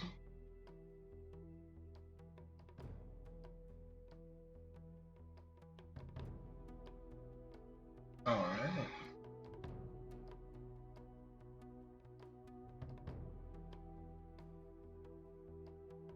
Okay, okay. Roll me a deception. And you're talking about the ones that like had the that looked mostly human but had all the infectious stuff in it, or are you talking about one of the ones that looked like a corpse mushroom? Okay, okay.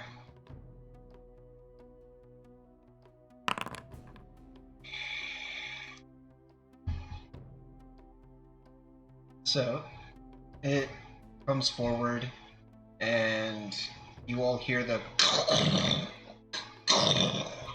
outside of the building, and Tyke or Mist, as you're laying across the floor, kind of peeking out of just the crack of the door that you can see of.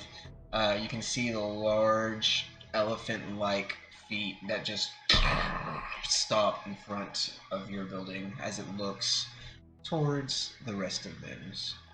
And as it does, oh,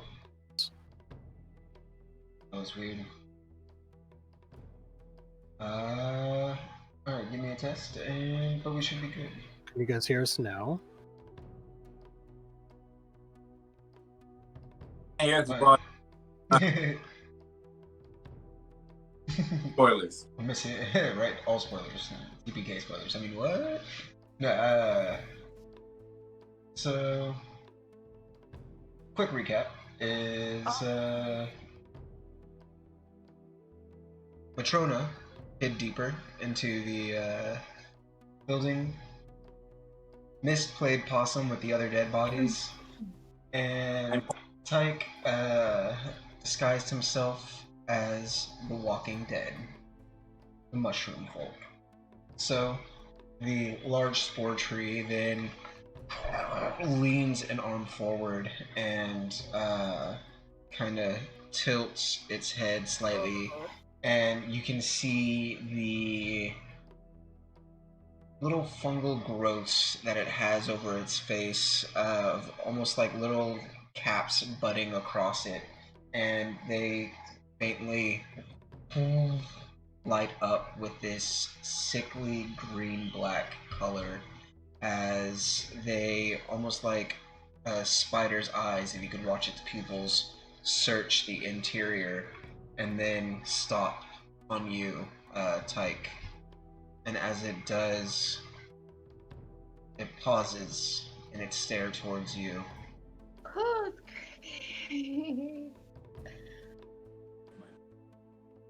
And then, or do you do anything? No, I'm just aimlessly walking around. Alright. As you do so, it then seems to lean forward, intent, and you see the eyes begin to flare up a little bit. It seems to stare at you once more. So I stare back. It has a moment of pause, and then the coloring of the eyes seem to fade, and it straightens and then takes what you hear to be 2 steps away and then stops.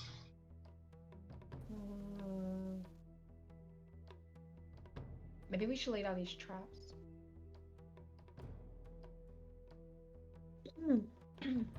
Take 1 step out.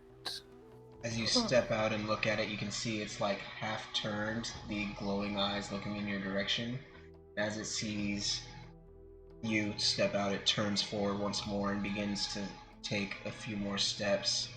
And as it walks, it moves slightly so you can see the woman figure ahead who kind of sees you as you step out in your guise and lifts one of her wrinkled mushroom flesh hands towards you and motions you close.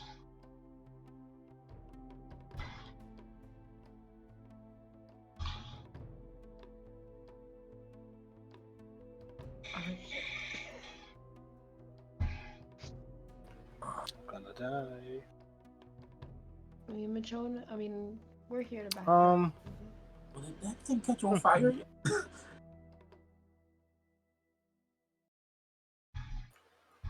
I'm gonna run this way. You're gonna run? Yeah. Book it. All right. Appropriate. I'm imagining him running.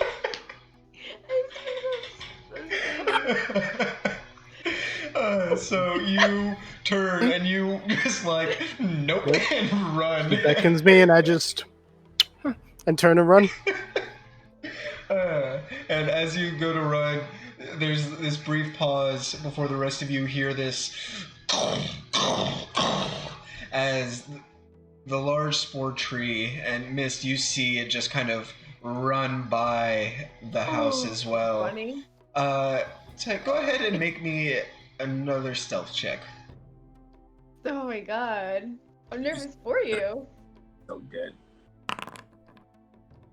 Alright. So you cut around the building and everything, and you see the spore tree continue down the road, not following you down the alley that you had gone, and seemingly intent on its pursuit in the wrong direction. As you all for a moment pause and hear it continuing fading slowly. Oh, it was nice knowing them while they lasted. At this point, I'm gonna stand up. Nix, I can you go mean- tell them I'm okay and I'm behind I the was building? just about to say, Tyke will let us know if Nick.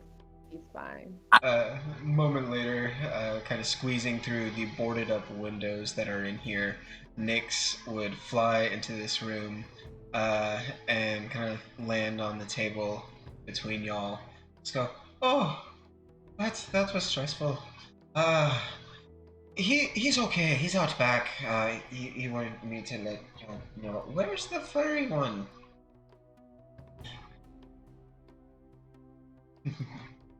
And He's in the house. what are you saying? I was just gonna say he's in the house right across the path from the road. I would have If you will let him know as well, that way he doesn't pop up out of nowhere trying yeah. to stay tight. Yeah, I think I'll go do that. They're boarded up, but if you just go around, he should be back there somewhere. And she flits out across as Miss. You said you were getting up. Yeah, I'm stacking the two bodies on top of each other. About to burn them. All right. So, a moment later, you see Nyx's little form flit in between the cracks of the door and kind of look at you as you're, getting the torch ready, looking at the bodies. She looks back up at you. Oh, we're burning more stuff, huh? They need a proper burial. Like, I'm gonna have to do Tyke in a minute too. He just ran, didn't he? Well, I mean, I don't disagree that they definitely need a burial. I'll excuse it this time. But no, Tyke's fine. He's behind the building. Managed to lose the big guy. I'm still kind of stressed. I lay in your fur. Aww. You see me cap the thing. So the spooky one was still out there then. Well, one chased. I did see the other one still waiting at the end of the street, so I would move quietly. Yeah. I smelled the fire. Meaning, She kind of scratches her chin a little bit. I don't know if they smell. I don't know. We can try it. I mean, hey. Actually, I have an idea, and you're my. I will claim no awareness of anything, but I'm totally here for it. I'm gonna take this little vial of liquor. And I already started one fire. Boy. Across the street, and you're going to make it bigger so they can have a distraction. We can. Oh, how am I gonna make it bigger? We'll do that. God. You're not starting a fire. You're just aiding in the betting. It's okay. Just tell Tyke I was never here. Ooh. Exactly. All right. Bad. So, did the two of you make your way around the building? I don't know. Is it safe? I guess we can carefully, Matrona,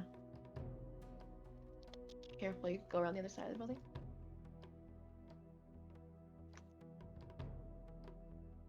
All right. So, Is it safe? you kind of peek your head But out, she's right there. and you look down towards the end of the street, and you can see that she is still there. But at the moment, her gaze seems a little, no longer centered on where y'all are at, but looking a little bit more, kind of following in her mind's eye, you could say, the direction that the spore tree ran.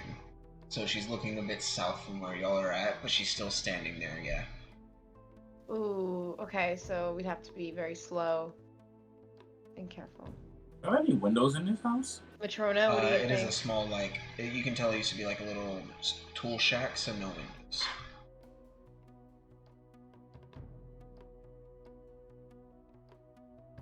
Make it, but we have to be very quiet. Yes, Very okay. quiet. Here, and I tap you and give you guidance. Thank you. So, Barebeck, heading out first with guidance. Roll me another stealth. And that's Rona, you as well.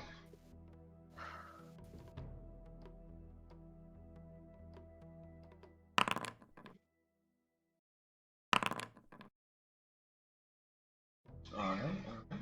So y'all very carefully sneak your way out of the door, kind of hugging the frame, to make your way around the side of the building. She doesn't seem to look your way as you move.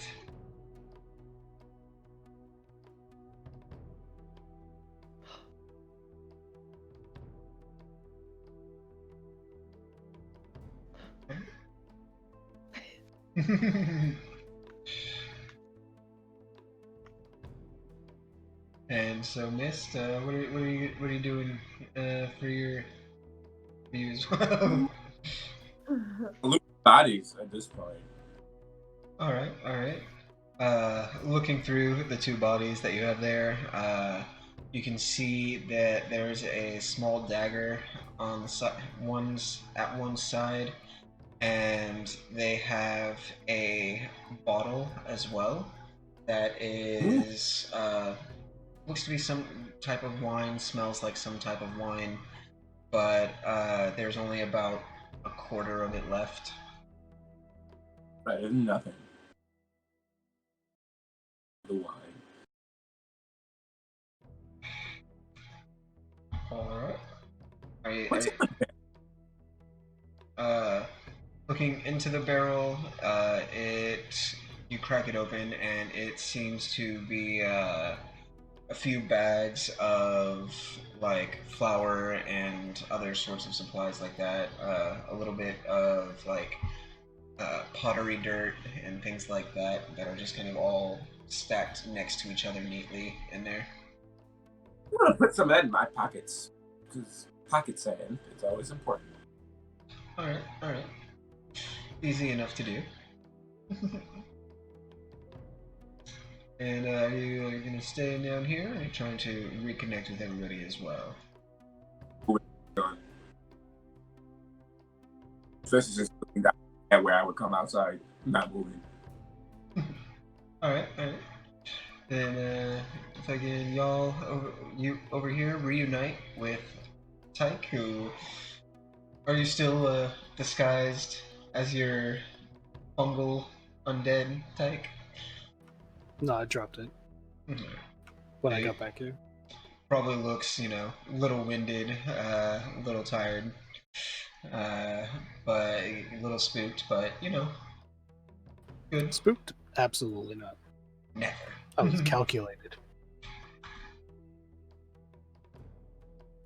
Exactly as we planned.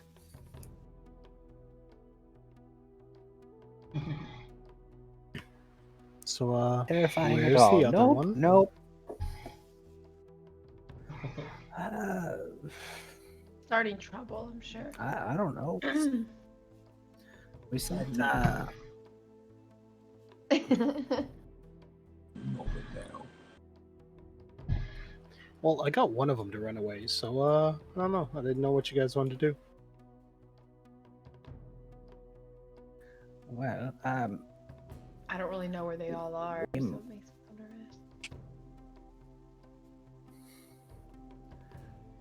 we might be able to get the, to take this one down and then deal with the tree when the tree comes, but, I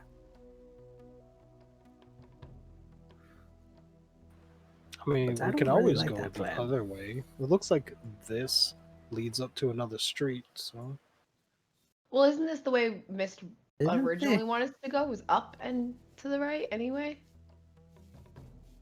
Isn't this the way that had the ghost?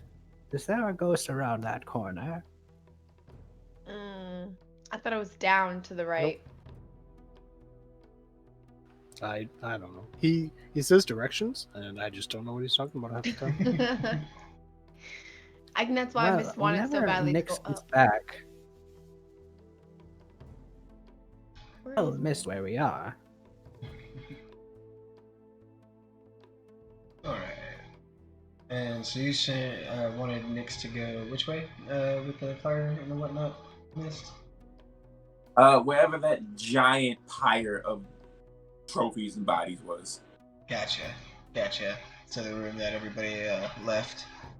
A moment later, coming up to, the rest of y'all cutting through this corner alley right here, you see Nyx arrive. And as she arrives, you also begin to hear this in the distance of the larger figure moving away from where they were. And as she arrives, she goes, "Okay, so I found Mist giving some last rites to some corpses over there, and he said he'd be by in a moment once he's all done with that." Oh, that's nice of him.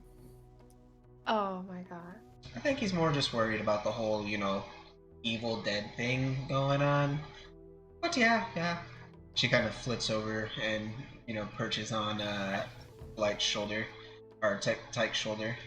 And as this happens, you kind of poke your head out, Mist, and you can see a little bit of the orange glow starting from the inside of the broken door frame here, as it looks like a heavy furred rug was set aflame. Oh, I like her. I'm just gonna chuckle and shake my head. So are we going up or down? That moment, all you see is Whoa. back up, foot against the wall, track stance, and just shoot up this way. Okay. All right. So we're going up, I guess.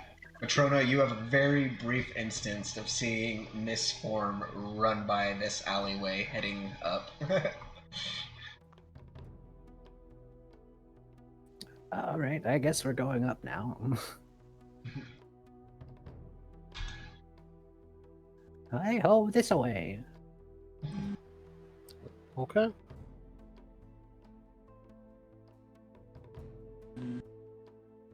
So you make your way up into a slightly larger street than the one you were at before, and as the three of you make your way past this mushroom, I'm going to need a dexterity check from y'all. So you make your way past some heavy root growth around it. Oh wait. Oh yeah.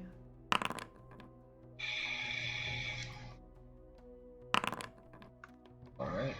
And each of y'all manage to avoid the bits of root and vine that are kind of sticking out of the base of the mushroom and make your way into the street where you can see Mist kind of there, breathing for a moment, panting. Fuck.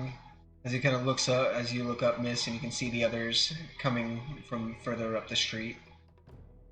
And as y'all come out, you look over, and you can see there is a small patch of not undead, but like of rotted, dying trees that are all twisted and decayed.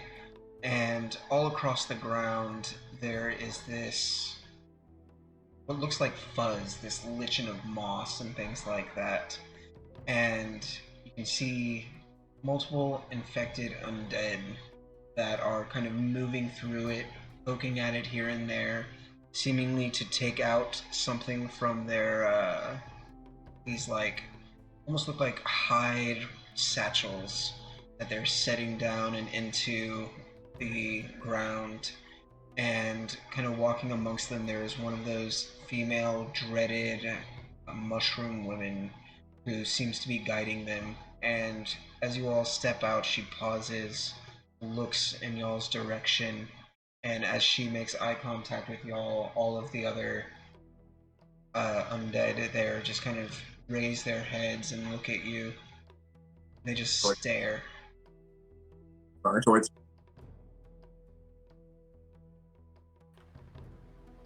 Hi. They don't seem to wave back or make any sort of movement, but their eyes do not leave y'all. Just passing by. We're just be on our way. I hate things with no intelligence. Can't flirt my way through that. Oh, God. And as you all kind of make your way past and they begin to lose sight of you, you see them once again begin to tend to the ground and the fuzz and everything they have over there. Oh, this is where the blood bled. They actually let us go. That was. I don't think they are controlling themselves. That's entirely possible. So as y'all get closer and, Miss, you approach at the lead, kind of keeping an eye out, you can see that as you get closer that most of this courtyard has those thick root-like vines that extend from what you can now see to be the base of the tower itself. You can still see a bit of the cracked mortar and concrete that makes the walls through the wide amount of vines that are here. And there are a few large mushroom stalk trees that kind of flank the exterior as well, growing up and out of the roots itself. And I would like you, Miss, kind of approaching first, to roll me a perception check. Have I mentioned I hate it here? And this was my idea, but I hate it here. Understandable. And as you... Oh, this was a great thing to do. as you think that and just kind of stare out, you all hear this faint of roots shifting and moving as one of them shoots out from kind of hidden within towards Mist, who arrived first. And it hits as it wraps up your leg around your stomach and chest, and you are now considered grappled. And as you are, you can see kind of mixed in with the large, thick roots, kind of part of breathing, talking, and swallowing all at the same time doesn't work. As it's there, you see kind of along the massive root tendrils, there is this one knothole that opens upward, and it shows this almost amber color singular eye with this veined, necrotic black pupil in the center of it. And as it does, another few sets of what look just to be like strips along the root system begin to open up, and you hear this as the creature itself activates. And I'm gonna need some initiatives. Okay. You would think a camera is. Yep, that's me. And also, speaking of, as this You're probably happens, wondering how I got here. Yeah. We're beginning of every good song. the two trees are some of the trees that were nearby begin to awaken at that sound. And whoops, not hide everybody. And initiatives.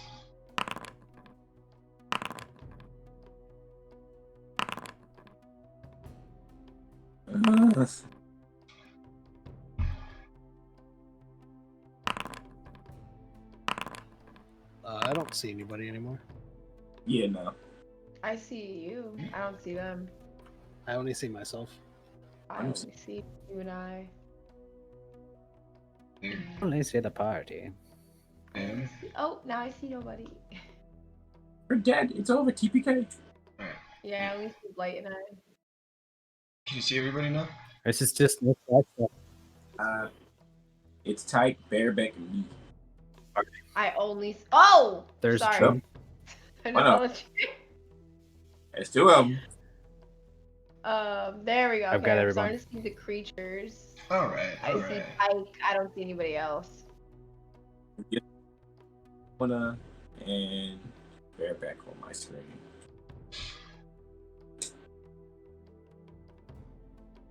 Should have everybody here. What about you, Blight? You see? You don't see me? I'm right next to you. No, I'll see I what- see the three creatures. I just see you and the three creatures. I'll reload, I guess. Yeah, Yeah. me too. Oh, now I see Pike. And I see Matrona. Now. I'm reloading. It wouldn't be a D&D game without technical difficulties. We're good now. I see So, everybody. accidentally making people go invisible apparently screwed it up for everybody because it was like, nope, can't do that. Right. Oh. Jesus Christ. Alright. Got a lot of ties here. Oh my god. So then, starting us off is Bearbeck, top of the round. Okay, guys. So, are we gonna go straight for the dude in the middle, or are we gonna go for these trees over here? Help me! Kidding. Okay, so can I cut the roots? Can I try to cut the roots? Yeah, you can make an attack at it. Okay, I'm gonna make an attack on the roots. I'm gonna use my longsword double-handed. So I do versatile, right? First you make your attack roll. Attack and then versatile. That'll hit. Come on. Alright, so you cut a bit into the one that's holding onto Mist, but it does not cut deep or through enough to completely sever the tendril. So it is still holding on to him currently. Kind of wrapped up across his lower half. Anything else you would like to do?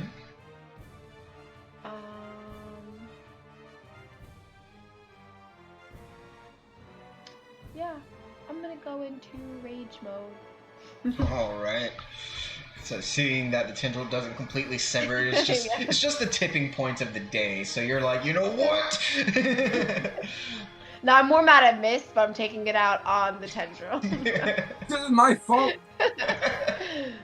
Okay, I have to roll for rage, right? No, just activates for you. Yeah. Just mark off one of your rages, because you've used one. And then comes to Matrona. Are you moving anywhere else or staying there? I'm staying here. All right.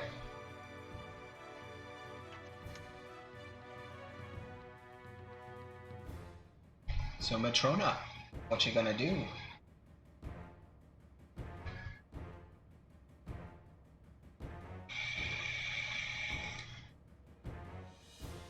Ponder the options. I'm going to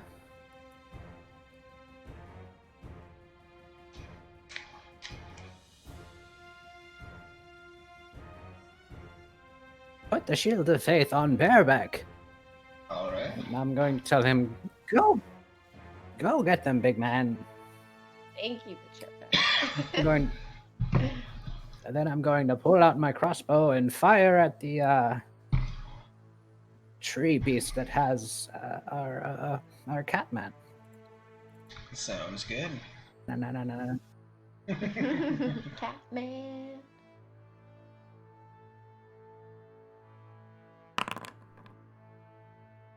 That'll hit. Go ahead and roll me damage. Come on, Patricia. All right. So you fire off a bolt and it strikes into the wood and it kind of releases this in response. Anything else you'd like to do? I yell, drop it! I take a step back. All right. So then, Mist comes to you. Okay, first I'm gonna attack it. I'm just gonna try to rip free. All right. You are also considered restrained while in this way, so your attacks do have disadvantage. So go ahead and make me an attack roll.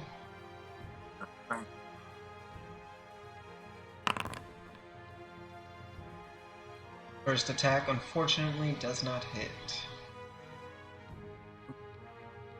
Maybe this one will. Maybe it won't. So you kind of try to claw out of it, but you know, it just with the angle that it's at and the way it's wrapping up, you know, you're more getting the bark across it rather than hitting deep enough to gouge it.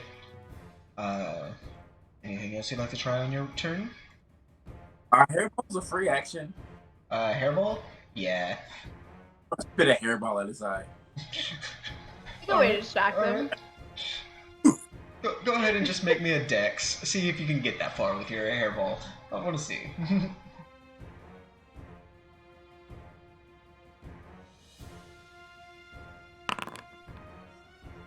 So it... and it strikes kind of next to the eye, like partially in it, and just kind of sticks there like a clump. Put down. And in response to that, it decides to pull you closer. So, let me see. Alright. So it pulls you across the ground, straight up to it. And as it does so, it makes one bite attack against you as well. Now pulling you up towards its mouth, the, you know, jawed, jagged interior opening up.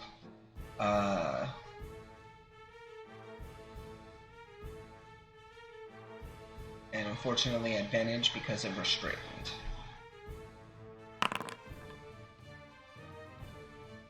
So, you get pulled up and take 24 points of damage as it just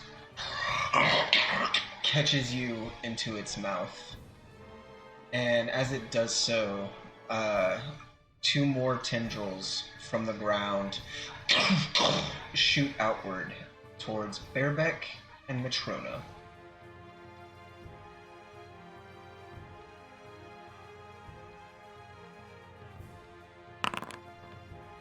So Matrona...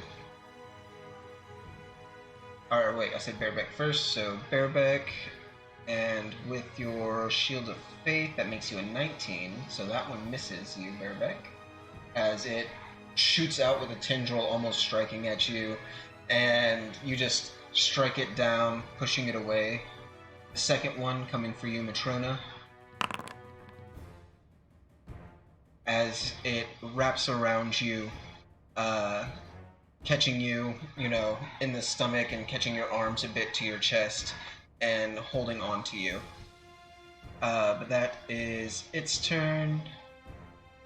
So next is one tree that just takes a step forward towards you, Barebeck, and goes to attack. A 19, just enough to hit. So you take 9 points of damage, reduced to half. So if you right click it and just hit apply half damage, because you are raging. Then afterwards is another tree that steps forward and goes to attack at Matrona, who unfortunately now, because of their strained, has advantage. Dealing... Nope. Yeah. 19 points of damage as it, you get kind of chucked a little bit forward and it just comes forward with its arm and just crashes into you. And then Tyke.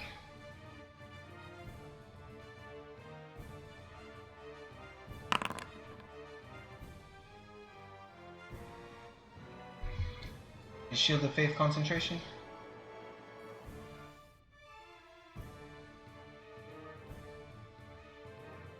I think so.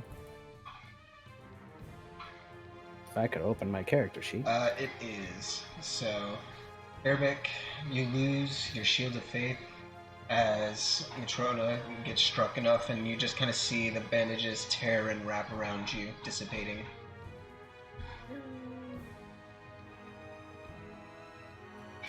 Right. I'm gonna cast Hex on the. Alright. Give me a second. I actually have to do it. I'm going to choose Strength, by the way. Okay. And then I'm gonna Eldritch Blast it. Alright.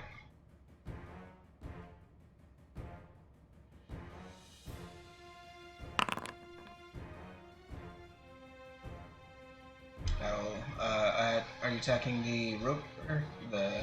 Yeah, the roper. Yeah, the tree. That unfortunately does not hit. Okay, then I'm gonna back up to here and end my turn. Alright. Barebeck, top of the round comes to you. And actually, yeah. As it comes to the top of the round, you all also can hear now a little bit of sound as they're a bit from the north from y'all. You can hear some yelling and shouting, and you, Matrona, I'll say, because with you the highest passive, you kind of getting that slightly upward look from being, dazed by this tree. You can also see a bit of black smoke in the distance that way. Barebeck, your turn. Just to confirm, the tree has Matrona as well, right? Or is it, This tree has a tendril that is attached to Matrona, yeah. Okay.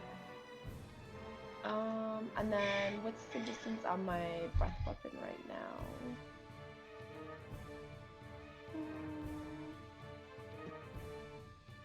Okay, so I'm gonna use my reckless attack, and I'm gonna go ahead and use one of my javelins. All right.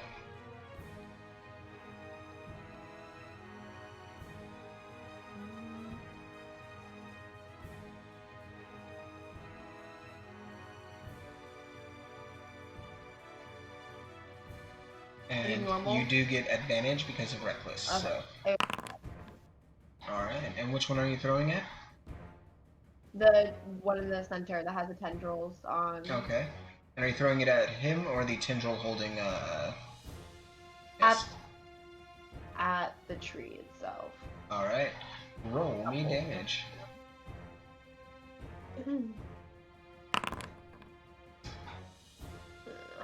Right.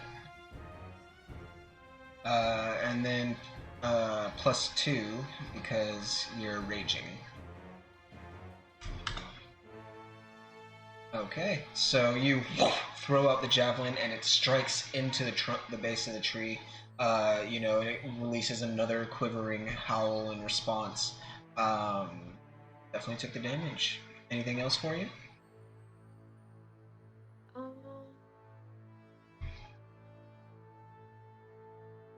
No, I'm gonna stay right where I am. So. All right. Matrona comes to you. It's spell book down to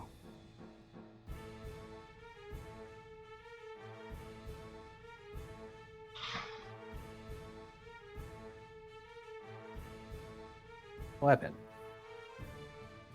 All right. And where are you spawning it?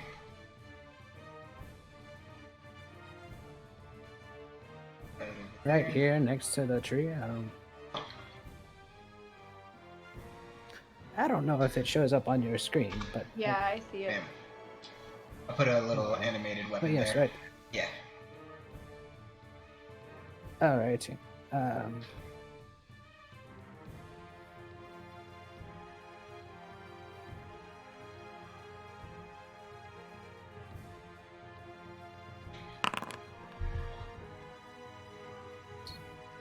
Fortunately, no hit for the spiritual weapon as you summon up a tree to fight a tree. Nice. That'd be kinda and cool. I'll use my action. What are you doing with your action? It's rather semi-practiced. I was going to use a strength check to All right. break free of my bonds. Go ahead and make me a strength then. I'm trying. Is it not opening for you? Nope. It's weird. Do you want me to hit it for you, or do you want to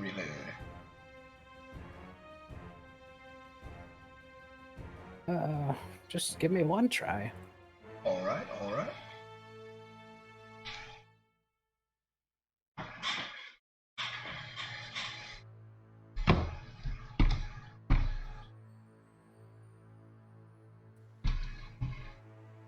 Doo beep doo beep boo.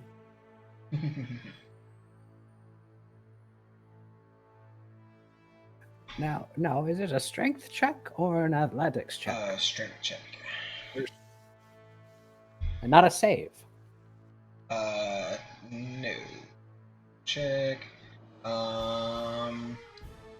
Takes an action, succeeds on a DC strength check.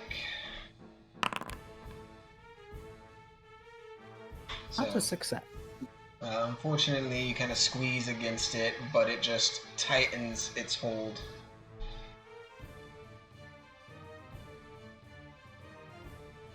All right. End of turn. All right. Mist. Come see you. Let me out. Please, let me out. Oh my god. Well, bonus action for you. I can't disengage. Can I do the? Oh, can I try a dodge action since I'm technically? I'd say yeah, because you can use your patient defense. Yeah. So I'm gonna do that. For sure, for sure. All right. So you use a key point to do so, and as you do, the creature comes to its turn. It is going to reel you closer, Matrona, as well. And it is going to make a tendril attack at you, Bareback.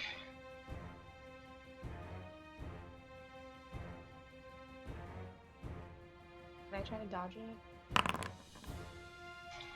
Fortunately, it gets that AC. And so you find yourself also wrapped up by it. And it is then going to pull you closer as well. And it is going to make a bite attack at Matrona.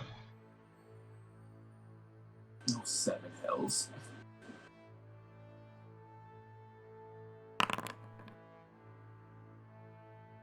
And does not hit.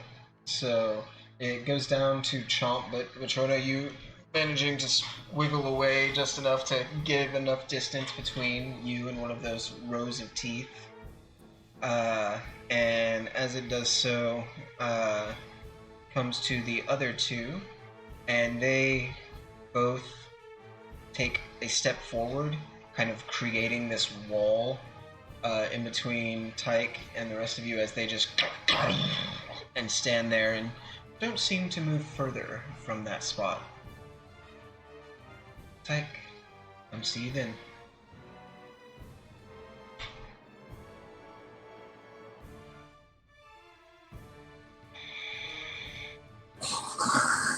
He just keeps- I'll go get a new adventuring party, it's fine.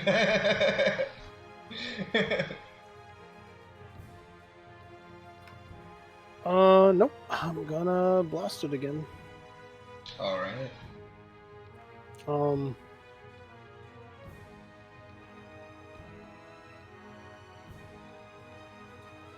Can I aim at the...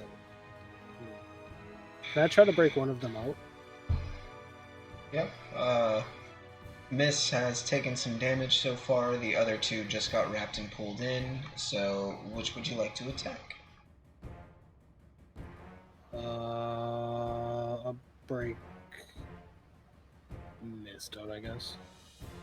Okay. That'll hit. Go ahead and roll me damage. Is it... Are the tendrils considered part of it? They are not. In terms of, like, health distribution. Oh, I hit the wrong button, sorry. Here's my normal damage. I'm gonna say, damn, that's a lot of damage. So, Miss, the one holding you, it kind of sags you a little bit as it pulled Matrona up to you, or up to its mouth. And so you're sitting there just kind of cursing this fucking place and thing, trying to squeeze out as much as you can as this greenish black, right? Is that the colors? It's purple and black. But Purple, black, so that's right. the question was for, because the creature has hex on it, so I get more damage if it's hexed. Gotcha. I would say, yeah, the hex would go to that then, yeah, in that regard. Because it is still technically attached to the creature in that sense, so... Nice. Alright, so it takes extra 2. Okay. So you see this purplish black energy shoot out above you, striking into it, and it breaks the tendril holding you, dropping you down as well. Now help me get the other ones out. I'm gonna look at Matrona. Still want to talk to the mushrooms? Oh my god. Matrona healed. And my turn's up. Not these ones. Alright. So, at the top of the round, you can now hear this as it sounds like hooves beating up against the tile and everything, as you see a figure now on horseback in armor that you have seen before of Craven. Oh. Coming from the top, kind of looking out as he rides in and seeing what's going on and just kind of cursing and being like, "Ah, damn it! You got too close!" And so he now joins in the initiative order. Unfortunately, not very high. But as he comes in, he does kind of wielding a torch as he's riding, toss it out and into the brambles over here. But top of the round, it does come to Bearbeck. Are these tendrils covering my mouth? They are not, no. Okay, so I'm just gonna lift my head up and use my breath weapon on the tree. Alright. Alright. So it has to make a dexterity save, I believe. Oh, what just happened? I don't see anybody. Oh. No say. Everybody disappeared. Did it freak out? Yeah, hold on. I'm gonna have to. Dang you, Foundry! Yeah, I don't know My what's going on with it Wi-Fi's not tonight. out.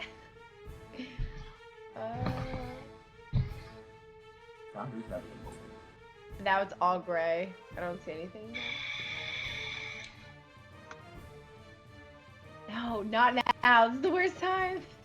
Don't happen now. Leave you all in suspense. Oh my god. Suspense is No, killing not chat. tonight. No. Yeah, it's not loading for me at all now. It's just a complete blank screen. Let me close it out and then try again. Nobody else is having the same issue? Nah, Nope. Not I yet. had that problem. I did. Oh, you too?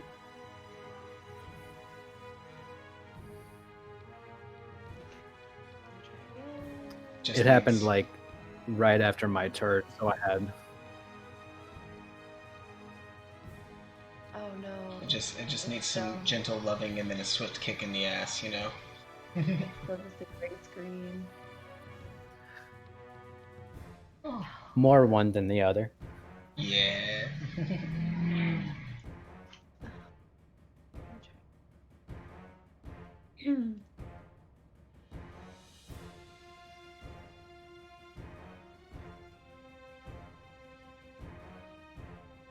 Oh no. Oh no! I believe in you!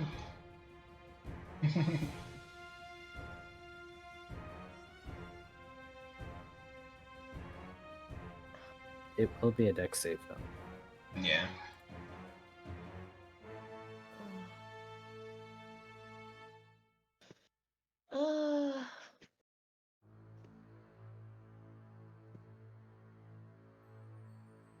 What?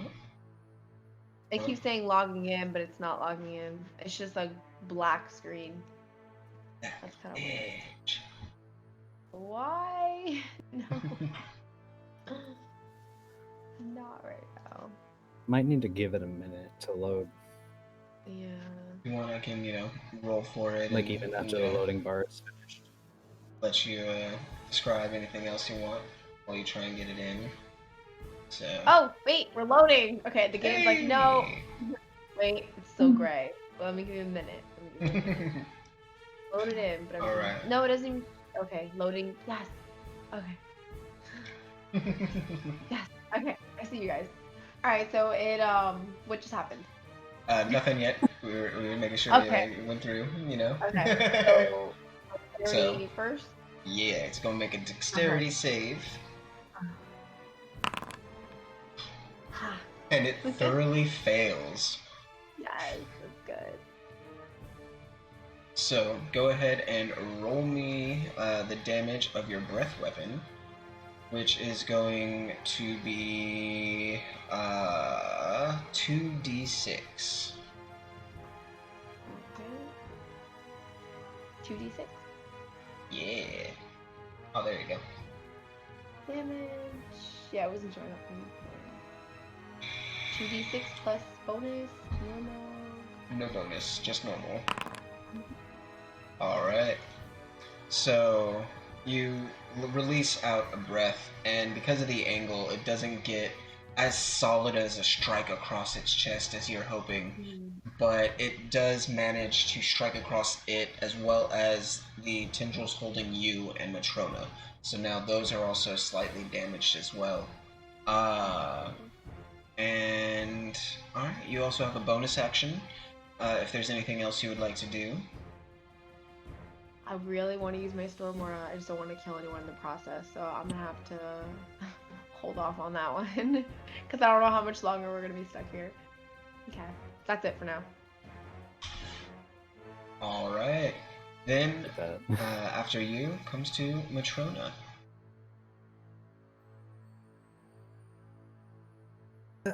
First, I'm going to try to break free.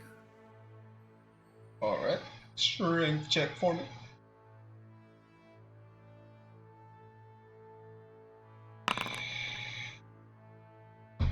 $17 will do it.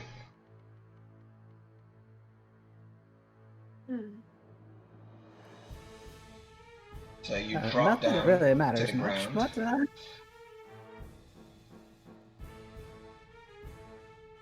to attack with my spiritual weapon. All right.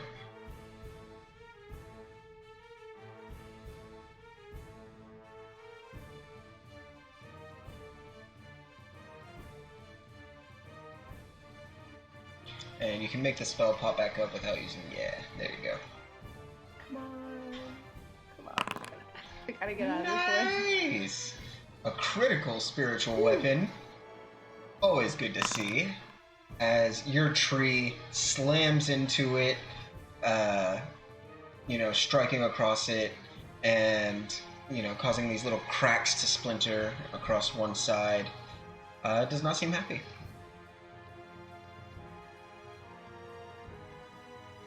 Anything else for you, Matrona? I don't enjoy it. No, that's the end of my turn. All right. Then Mist, it comes to you. I'm pissed. I'm so pissed. Understandably so. First things first, I'm cutting the big one out. Let's hope this one is.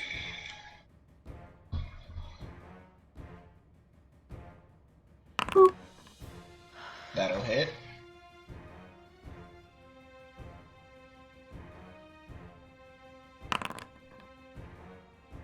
Alright, alright. Cut off. Time. Second one, unfortunately, manages to scratch bark, but not enough to gouge through. Alright, well, I was going to do this anyway. Flurry of blows. Alright.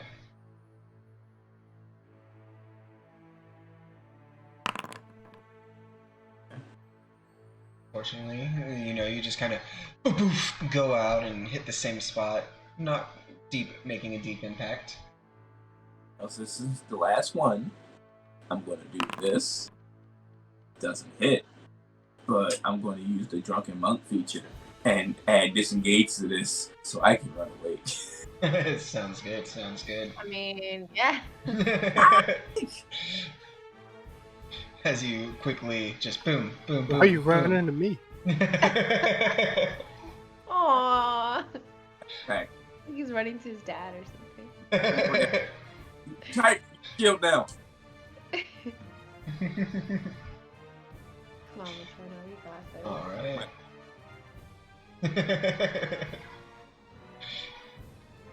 So then, afterwards, it comes to the creature.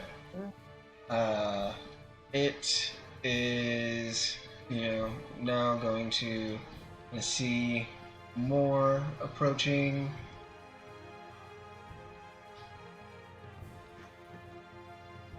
It is going to send out one of its tendrils once again to try and rewrap you, Matrona, the one that you broke out of.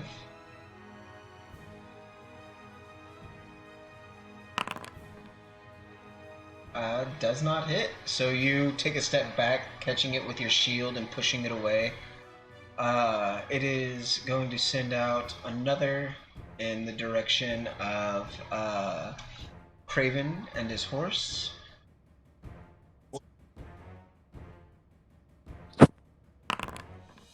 And that'll hit. Oh.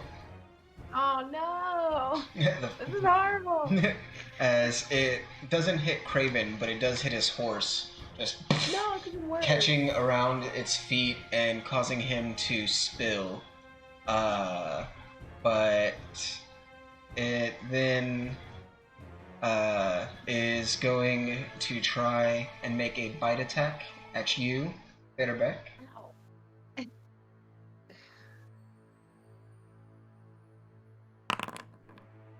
Ooh. And it is going to hit for half of that because you are still raging. So apply half damage for that as it bites in, but your hardened scales take a bit of the impact off of you, but not enough to completely deflect it. And lastly, one tendril is going to come out towards Tyke.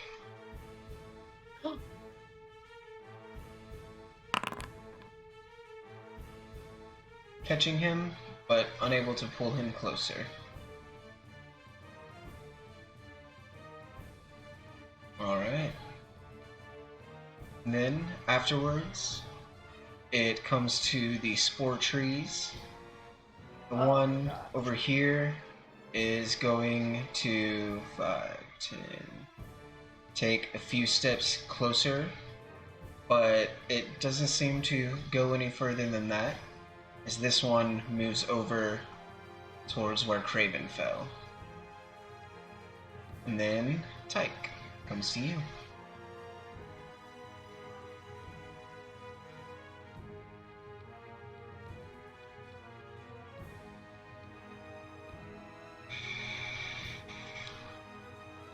This is tough.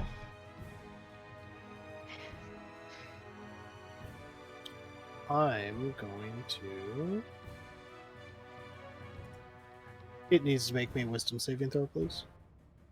Alrighty. This is already trying The to big, escape. the roper.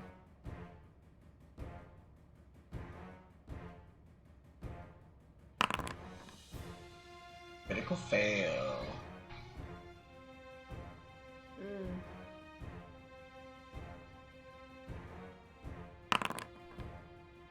Alright. It's going to take 11 points of damage. Necrotic damage, if that even matters. Alright, good to know. As you guys hear a faint bell toll.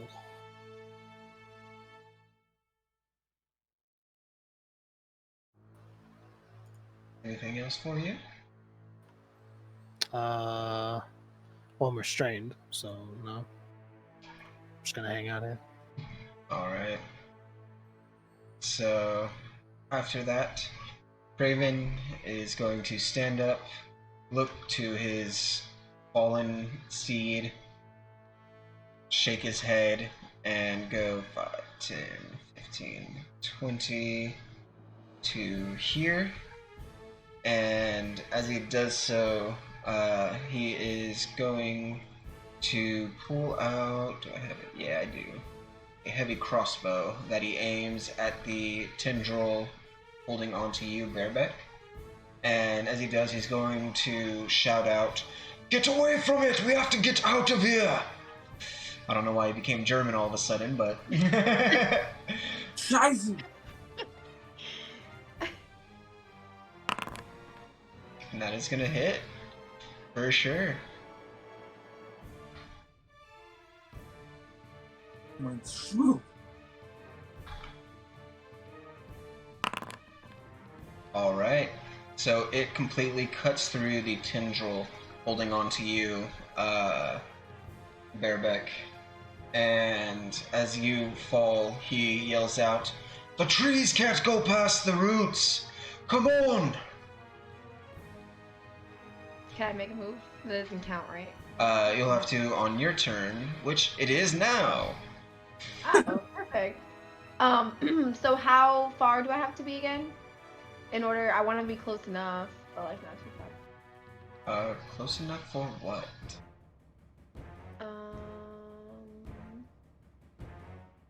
You know what? God, I don't want the tendrils to get me again because it defeats the purpose. Okay, so before going, what am I gonna do? I'm going to use reckless attack, and then I'm going to use my claws before making an escape. Well, not escape, but you know. So reckless attack. And then I attack with advantage, right? Yes. That'll hit, for sure.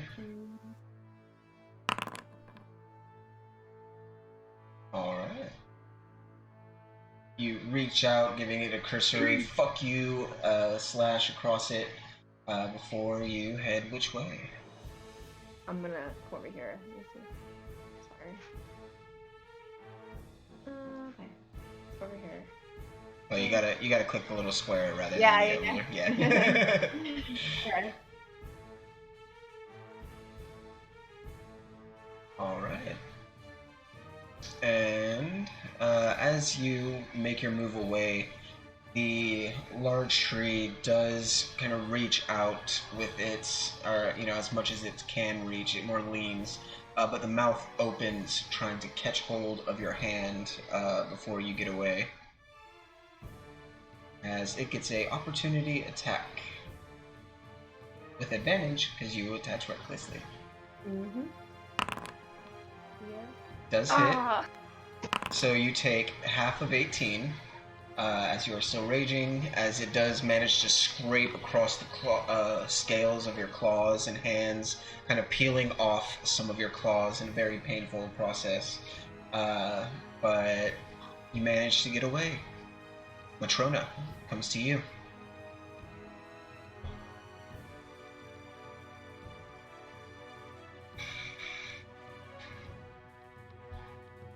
I'm gonna need some heals. Running the spell book. Yeah, we're all going to.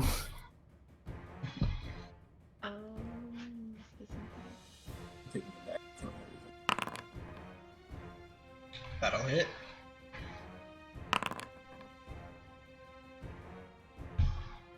Alright, your summon tree smacks into it again, cracking it a little bit more. It's starting to look a little hurt. We can kill it! Does that count as casting a spell? No, because you've already had it summoned and whatnot.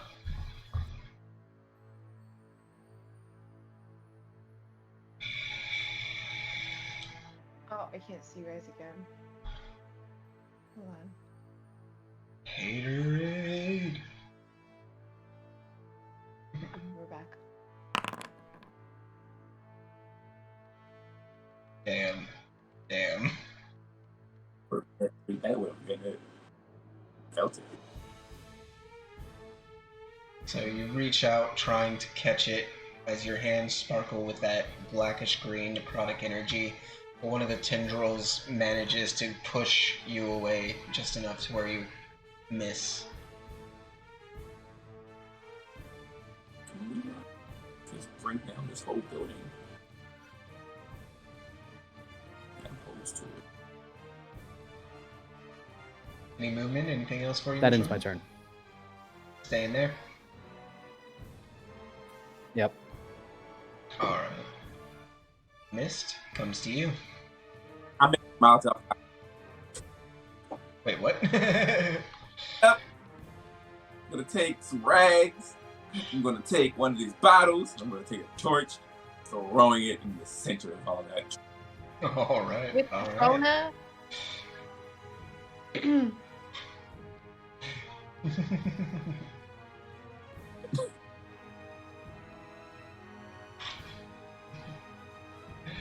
So go ahead and make me a dexterity throw. That All right. So you toss it straight towards the center of that mix. It doesn't seem to land directly into the creature itself, kind of hitting more towards the base of it. And so the flames begin to spread below the creature into the roots itself, rather than damaging it. But the flames have started for sure. And any movement? Anything else for you?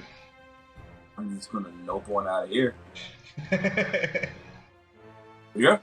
All right. So after your turn, It was nice knowing you guys. the creature, it is now kind of between the flames that you started here, as well as the flames that have slowly started to spread thanks to Craven over here.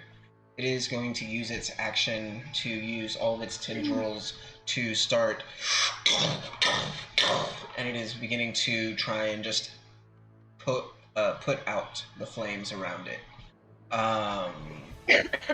But that uses up its actions to do so. Okay, good. So then it comes to the trees. The one that is over here, it is going to move 5, 10, 15 to here to try and attack at Matrona. And this one is going to move here to try and attack at Craven. So Matrona, first one towards you.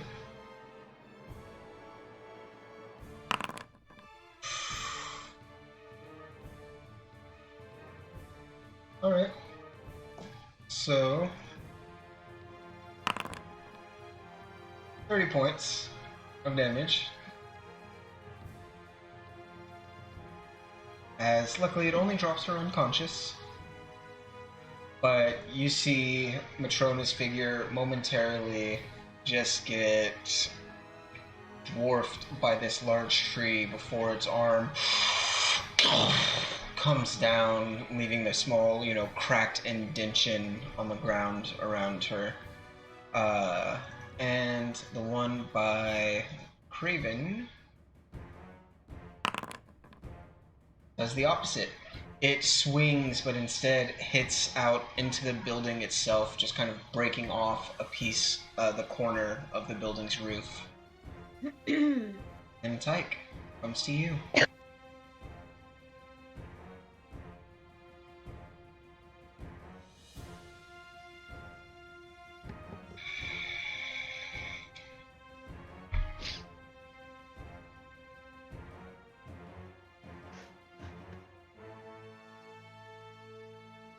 Some medicine check, right? Alright.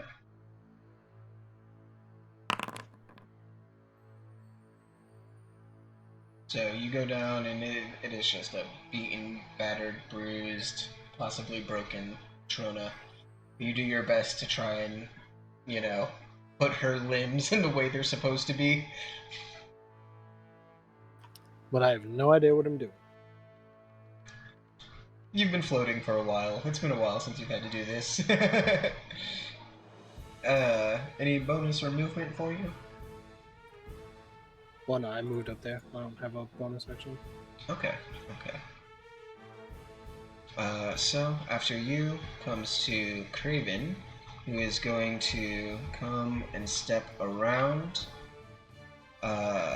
That is 5, 10, 15, or 5, 10, 15, 20. He is going to pick up Matrona and grab her and use an action to dash with her as he looks to you, Tyke, before he does, as he picks her up and goes, "You can get out, yeah?" I'll be fine. Kind of looks at her body, looks at everything around, curses a little bit, and takes 10, 20 to go there, before he tosses Matrona towards you, Barebeck. and then comes back over here, and it's just like, Alstor, get out of here! And Bareback. No. You can't see the look under his helmet, but he definitely turns his head towards you like this. What? Don't underestimate stupid. We're not leaving, right? Just to confirm. I say this out loud. I'm asking everybody. Fix the healer! That's what I'm saying. We're not leaving, right? I mean, even if we just do, fix him. You've got Okay. an unconscious Matrona at your feet. Bareback, what would you like to do? I mean, there's nothing I have the power to do with Matrona except take her away from danger. So I'm going to pick up Matrona and carry her, because I still want her to come back, out of the way. I'll go ahead and drag Matrona for you. Yeah. At least over here. So 15 feet. Alright. Yeah, over here. And then that Okay. leaves me with how much? You'd still have 15 feet of movement left. Okay. So I'm going to move a little bit closer over here. Oh, ooh, my face. And then I'm going to go ahead and use my Storm Aura. Okay. So that'll deal how much damage? 2 fire damage?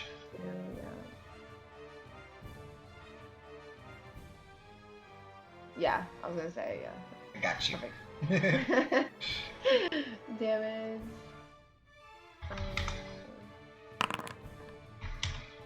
Oh. And then my Storm Aura is my bonus action. So do I still have another action, or did me walk in? No, just since you're a simple carry and set is not an action for me, so. Okay.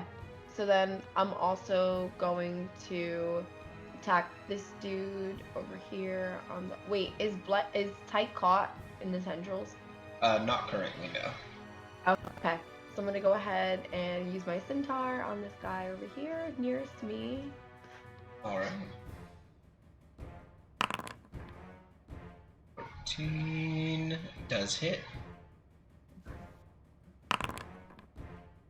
And then add 2 to that because you're raging, so that'll be 10 points of damage he takes total.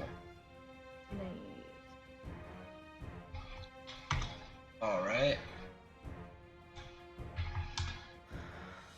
So, you cut into it, leaving a nice little chunk across its leg, but it slowly turns its shifting weight towards you in response. And then, Matrona, see you. I'm gonna need a death save. God, so God.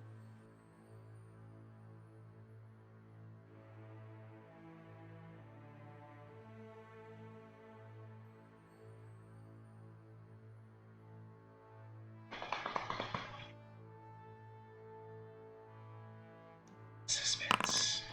I'm like biting nails. I'm so nervous here. I never bite my nails. I don't remember I'm maybe 3rd grade. The D&D repression, it brings out all those bad habits. Oh my god, it's so bad.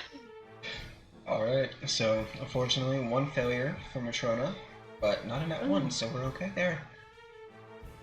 And then, Mist. Come see you. That's fine. I'm gonna stabilize. Alright. Roll me a medicine. I'm definitely gonna die. Oh, okay, never mind. I'm not gonna stabilize. Oh, thanks. Not. Alright, so bonus action for you, anything else? As you get there and you see her still kind of crumpled up and whatnot, and you just try and get her in the best possible position, slightly away from the roots.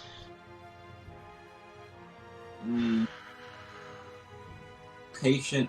I'm gonna do another patient defense. Alright, is that your last key, or? Yes. Alright. So then, now comes to the Roper, who used its action to set out all the fires. So it is now going to reach out with the 3 of the tendrils that it has. Are actually now only 2, since 2 were broken. So, 1 is going to go for each figure in front of it.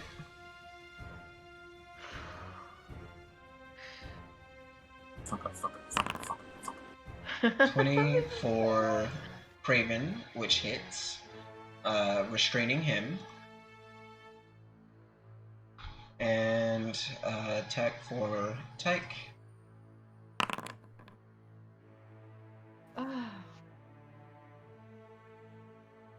It is then going to pull up Craven into its mouth for a bite attack.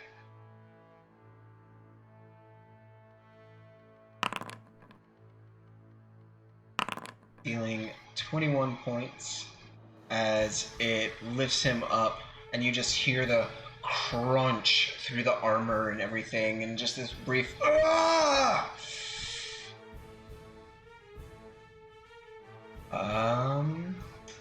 And then it comes to one of the trees that is going to turn towards you, Bearbeck, and it is going to make an attack.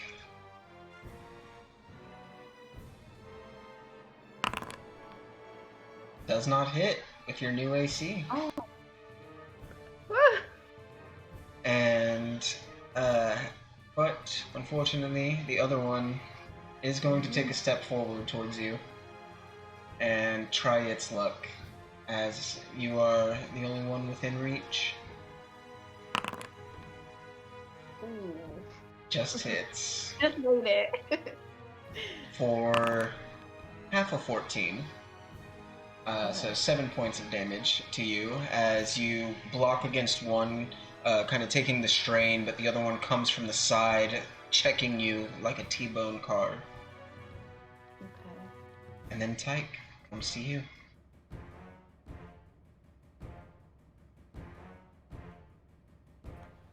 Theoretically, could Nyx try to stabilize Matrona? Theoretically.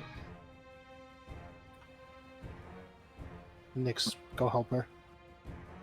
Alright.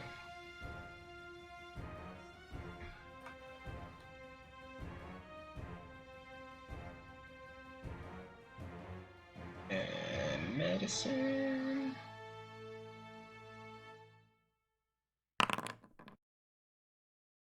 Okay, Nyx is way better than all of us. Yes. So For real. Nyx arrives to where you're at, Mist, and it's just like, oh no, you're doing it all wrong. Hold on. Stabilize here. Get the head a little up. Get ready for some CPR. All right, and then for you, Tyke. I'm gonna look towards, what's his name? Draven or whatever his name is. I'm gonna kind of smile and go, hey, do you hear the bell? And then I'm gonna cast Toll the Dead on this big ass ugly thing again. All right. Wisdom save. It fails.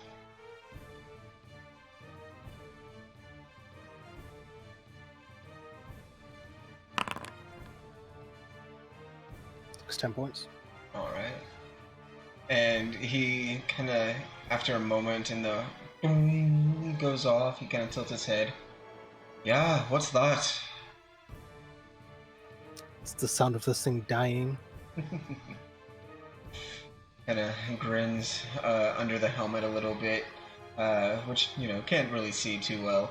But with the slightly shapen armor and the bending to it, kind of shows a little bit of his face.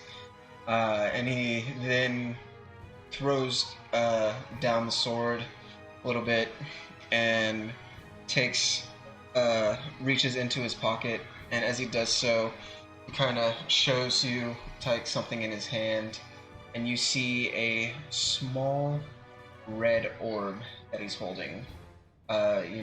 Just about the size of 2 knuckles. And as he does, he kind of looks up at it, looks back to you, goes, "You should have ran. I'll hold it as long as I can. Well, I don't think I'm getting out of this, so you should." Aww. Or you could just wait.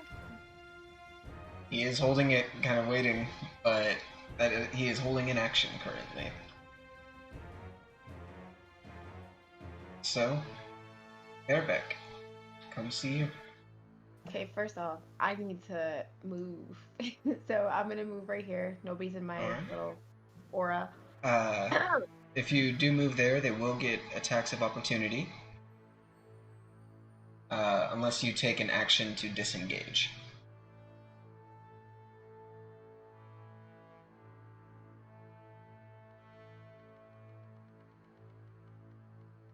Like what?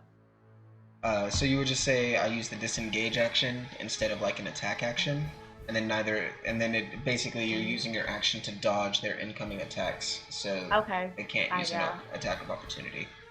Okay, so I'll have to do that. All right. So Duck you, roll. yeah, you duck and roll as they both swing in your direction, making it away. Okay.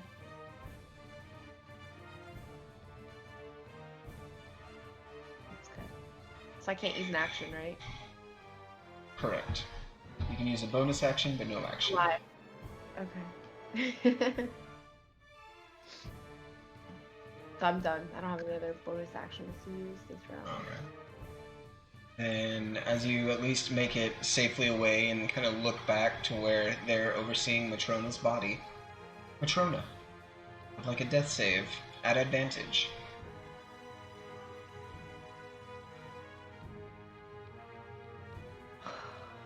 So nervous.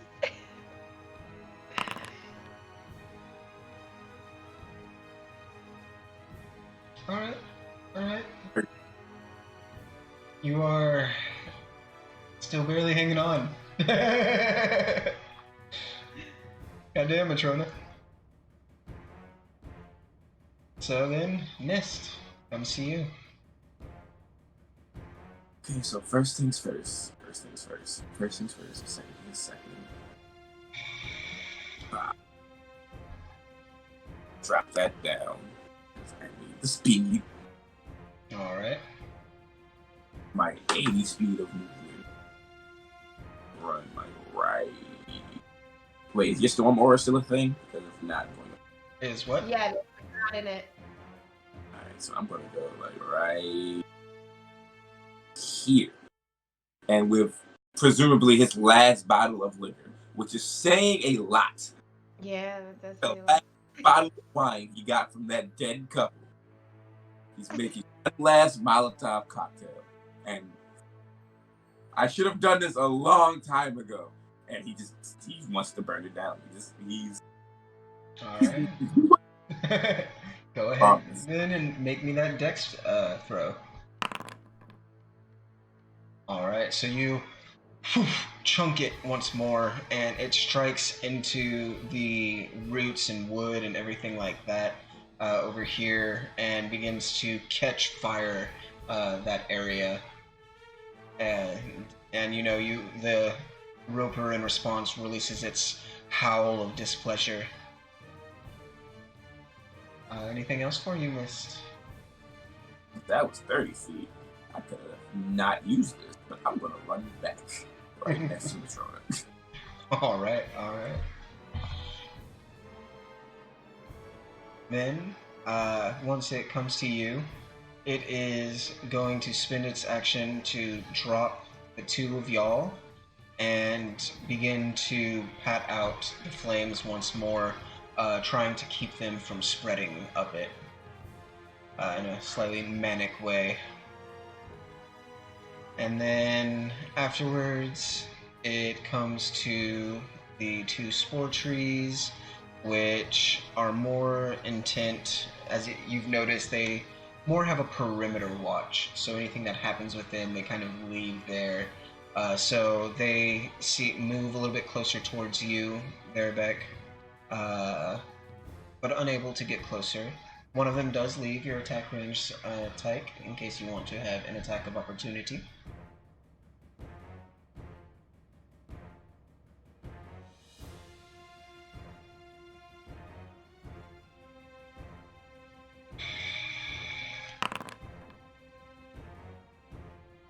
Alright. You try and just give a quick rake with your horns as it goes by, but manage just to catch a little cap and that gets stuck on your mushroom or your horn, but yeah.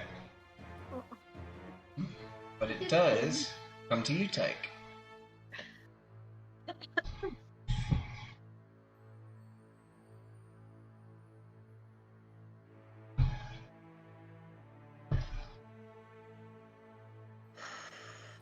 I really don't want to run.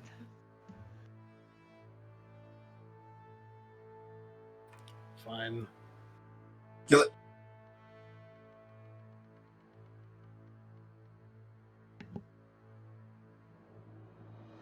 We're all dying here.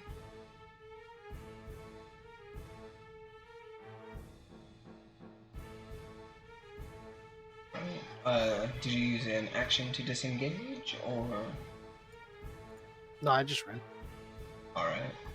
It will get one attack of opportunity against you as you try to move away. Mm-hmm.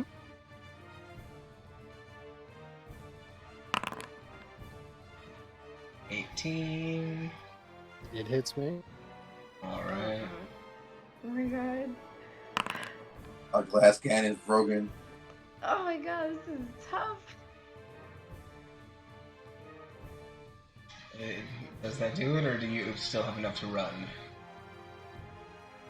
Oh, I still have 6 HP left. Oh. So We're you the same.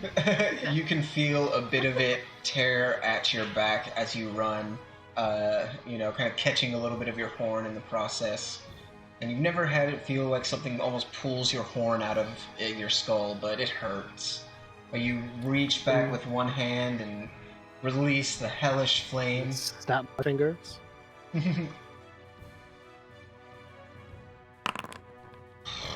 And it definitely fails.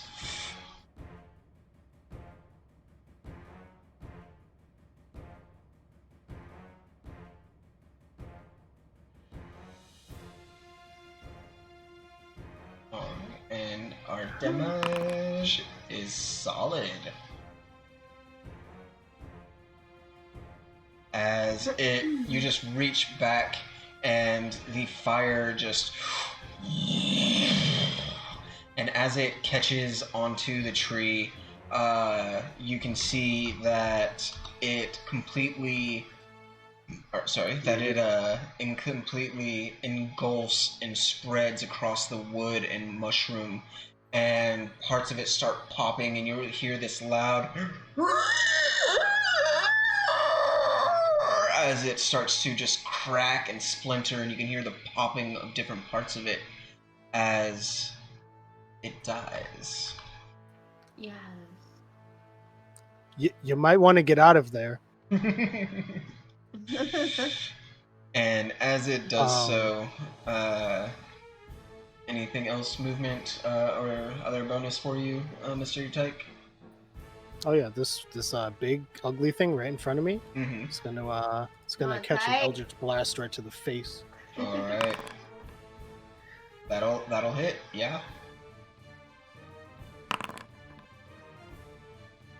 All right. So it takes a bit of damage, and as it does so, and you're looking at it, you can see those slightly greenish colored pustules that sort of act as its eyes across its face flicker rapidly, and they go from this deep green to now this deep black.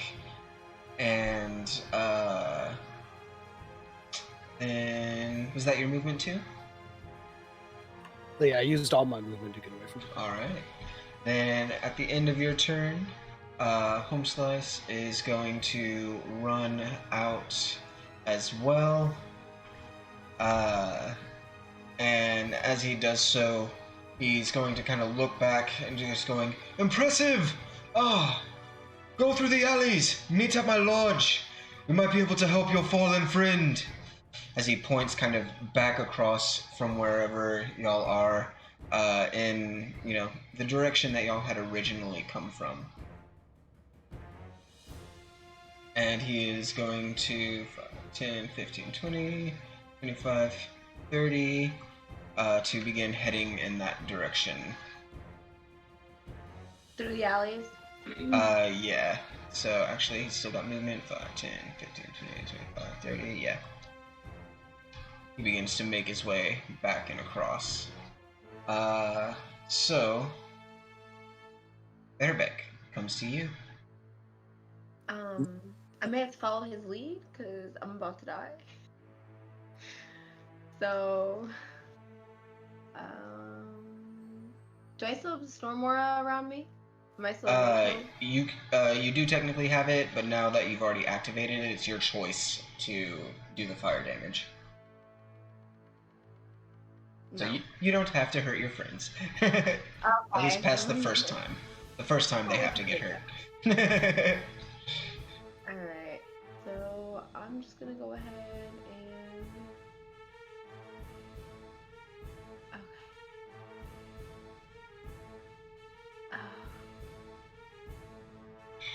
Alright, this is my final thing I attempt to do. I'm just gonna use my javelin really quick on the dude on the right. Okay.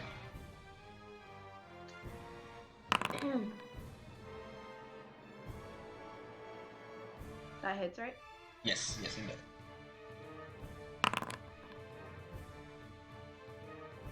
And then see my way out of here. Alright.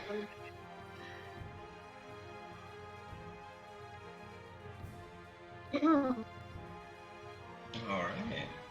And are you grabbing Matrona on your way past? Yes. Well, are we dipping? Are we leaving? That is up to y'all. Yeah, we probably should. Yeah. Okay. Yeah. Because I think we're all gonna die tonight. All right. So I grab Matrona. Alright. And we run. Are we running up this alley, guys? He pointed the way y'all came. Okay. All right. So I have Matrona. Alright. And Matrona, You come with me. you do get advantage for your death save here too, as the medicine checks. So.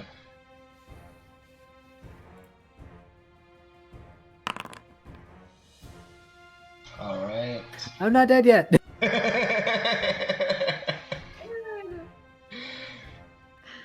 So. Don't think that.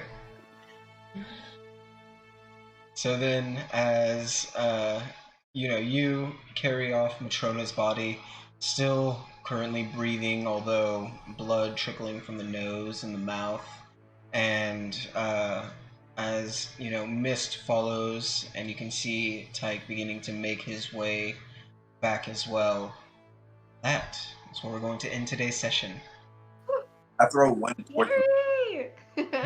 One torch behind you as you go. Right into where those roots were, and then we leave. All right. For sure. You toss another just for good measure. As you all make your way out, the fire spreading, the bit of fire from that hellish rebuke still smoldering and holding on to that Roper's corpse. As you all fall back towards this momentary respite. And yeah, that's where we're gonna end. Just saying, I killed the big boss tonight, guys. That was me. Yeah. This guy did it. Yeah. This guy right here. Yeah. Who was? I was right. Should have burned it from the start. Should have burned everything from the start. Trees and fire, man. Trees and fire. That is true. That is true. We're distracted it. Yeah, that was close. Scary. I got scary. We need a nap. right. A nice Happening nice fire. long nap. He's in a coma. Oh man, that was intense, y'all. I wasn't That sure He gets how tired a lot. I wasn't sure how that one was gonna go. So I knew it was gonna be super Oh, challenging. I was for sure I was gonna die. Me too. I have 5 health. Yeah, ropers are party killers. far. Like, But I was like, you know what? I'm gonna take it out with me. Fuck that. This thing's That's dying what I with was me. thinking too at first, but then I was like, oh my god, now Matrona is down. We gotta get Matrona up because she heals, so. Everyone but the healer can go down. Yeah, literally. Everybody else can go down. Healer cannot.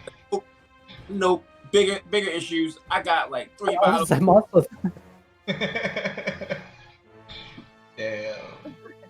He's officially dry. a tank. Oh man. Well, at least you can recharge batteries and recharge drinks hopefully soon. So, Hopefully. y'all made it. So hell yeah. And we saved an NPC. See, good. Right. Yeah, that was really good. I'm glad Probably- he escaped. See, and we were concerned about You don't him. We want me to thought roll he was, those two like death saves right now? kidnapping people. Oh, we'll save that for next time. Matrona would have been dead because she rolled a 12 and a 3. That's okay, because when the session starts, Bareback's just gonna give her the potion that he still has, and then we'll be fine. It's fine. The potion I still have? The one that you should still have. Is he? No, I don't Bareback have has it. a potion?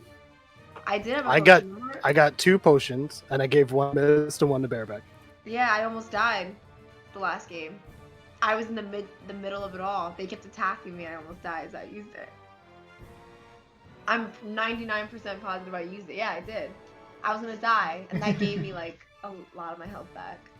And I used mine immediately. Oh Well, my I know god. you use yours immediately. Yeah. You just run into everything. Yeah, I almost died. Okay, I guess we I don't was- have a potion. I was surrounded by them. Well, it's the thought that counts. Oh, my god. Man, damn. That was fireworks. Well, y'all, before we officially log out and do all that good stuff, is there anything y'all would like to sign off with? Anything to say? Anything coming up? All that good stuff as we kind of decompress for a little bit too. Yeah. For sure. Told you so. Tune in next week so I can save the party again. We'll see about that. Listen, I just like to break things. That's pretty much what I do. Smash it. I'm like Hulk. Just smash, and apparently I'm super good at being stealthy. Stealth Hey. smash. Yeah, stealth smash. In his inception, he wasn't a pyromaniac, but evil Sure plan with it. either cleansing. Life finds a way. Sometimes you just fires everything. Yeah. All right. Well, yeah, y'all. No. Good night. Be good. Alright. So y'all, Good night, everyone. Thanks for coming. much love to y'all. Stay tuned. Follow all of our socials, things like that, to stay in touch with what's going to be happening. And there we go. There's those socials for y'all. And yeah, I will be on a little bit later as well to play some Solasta, Magister of the Crown, a new D&D-esque RPG game. So I'll be back later for that if you want to join. Aside from that, we will see you next week after our group recovers emotionally, physically, and spiritually. So until then, I'll take it easy, stay awesome, and we will see you soon. Have a good night, y'all. Bye.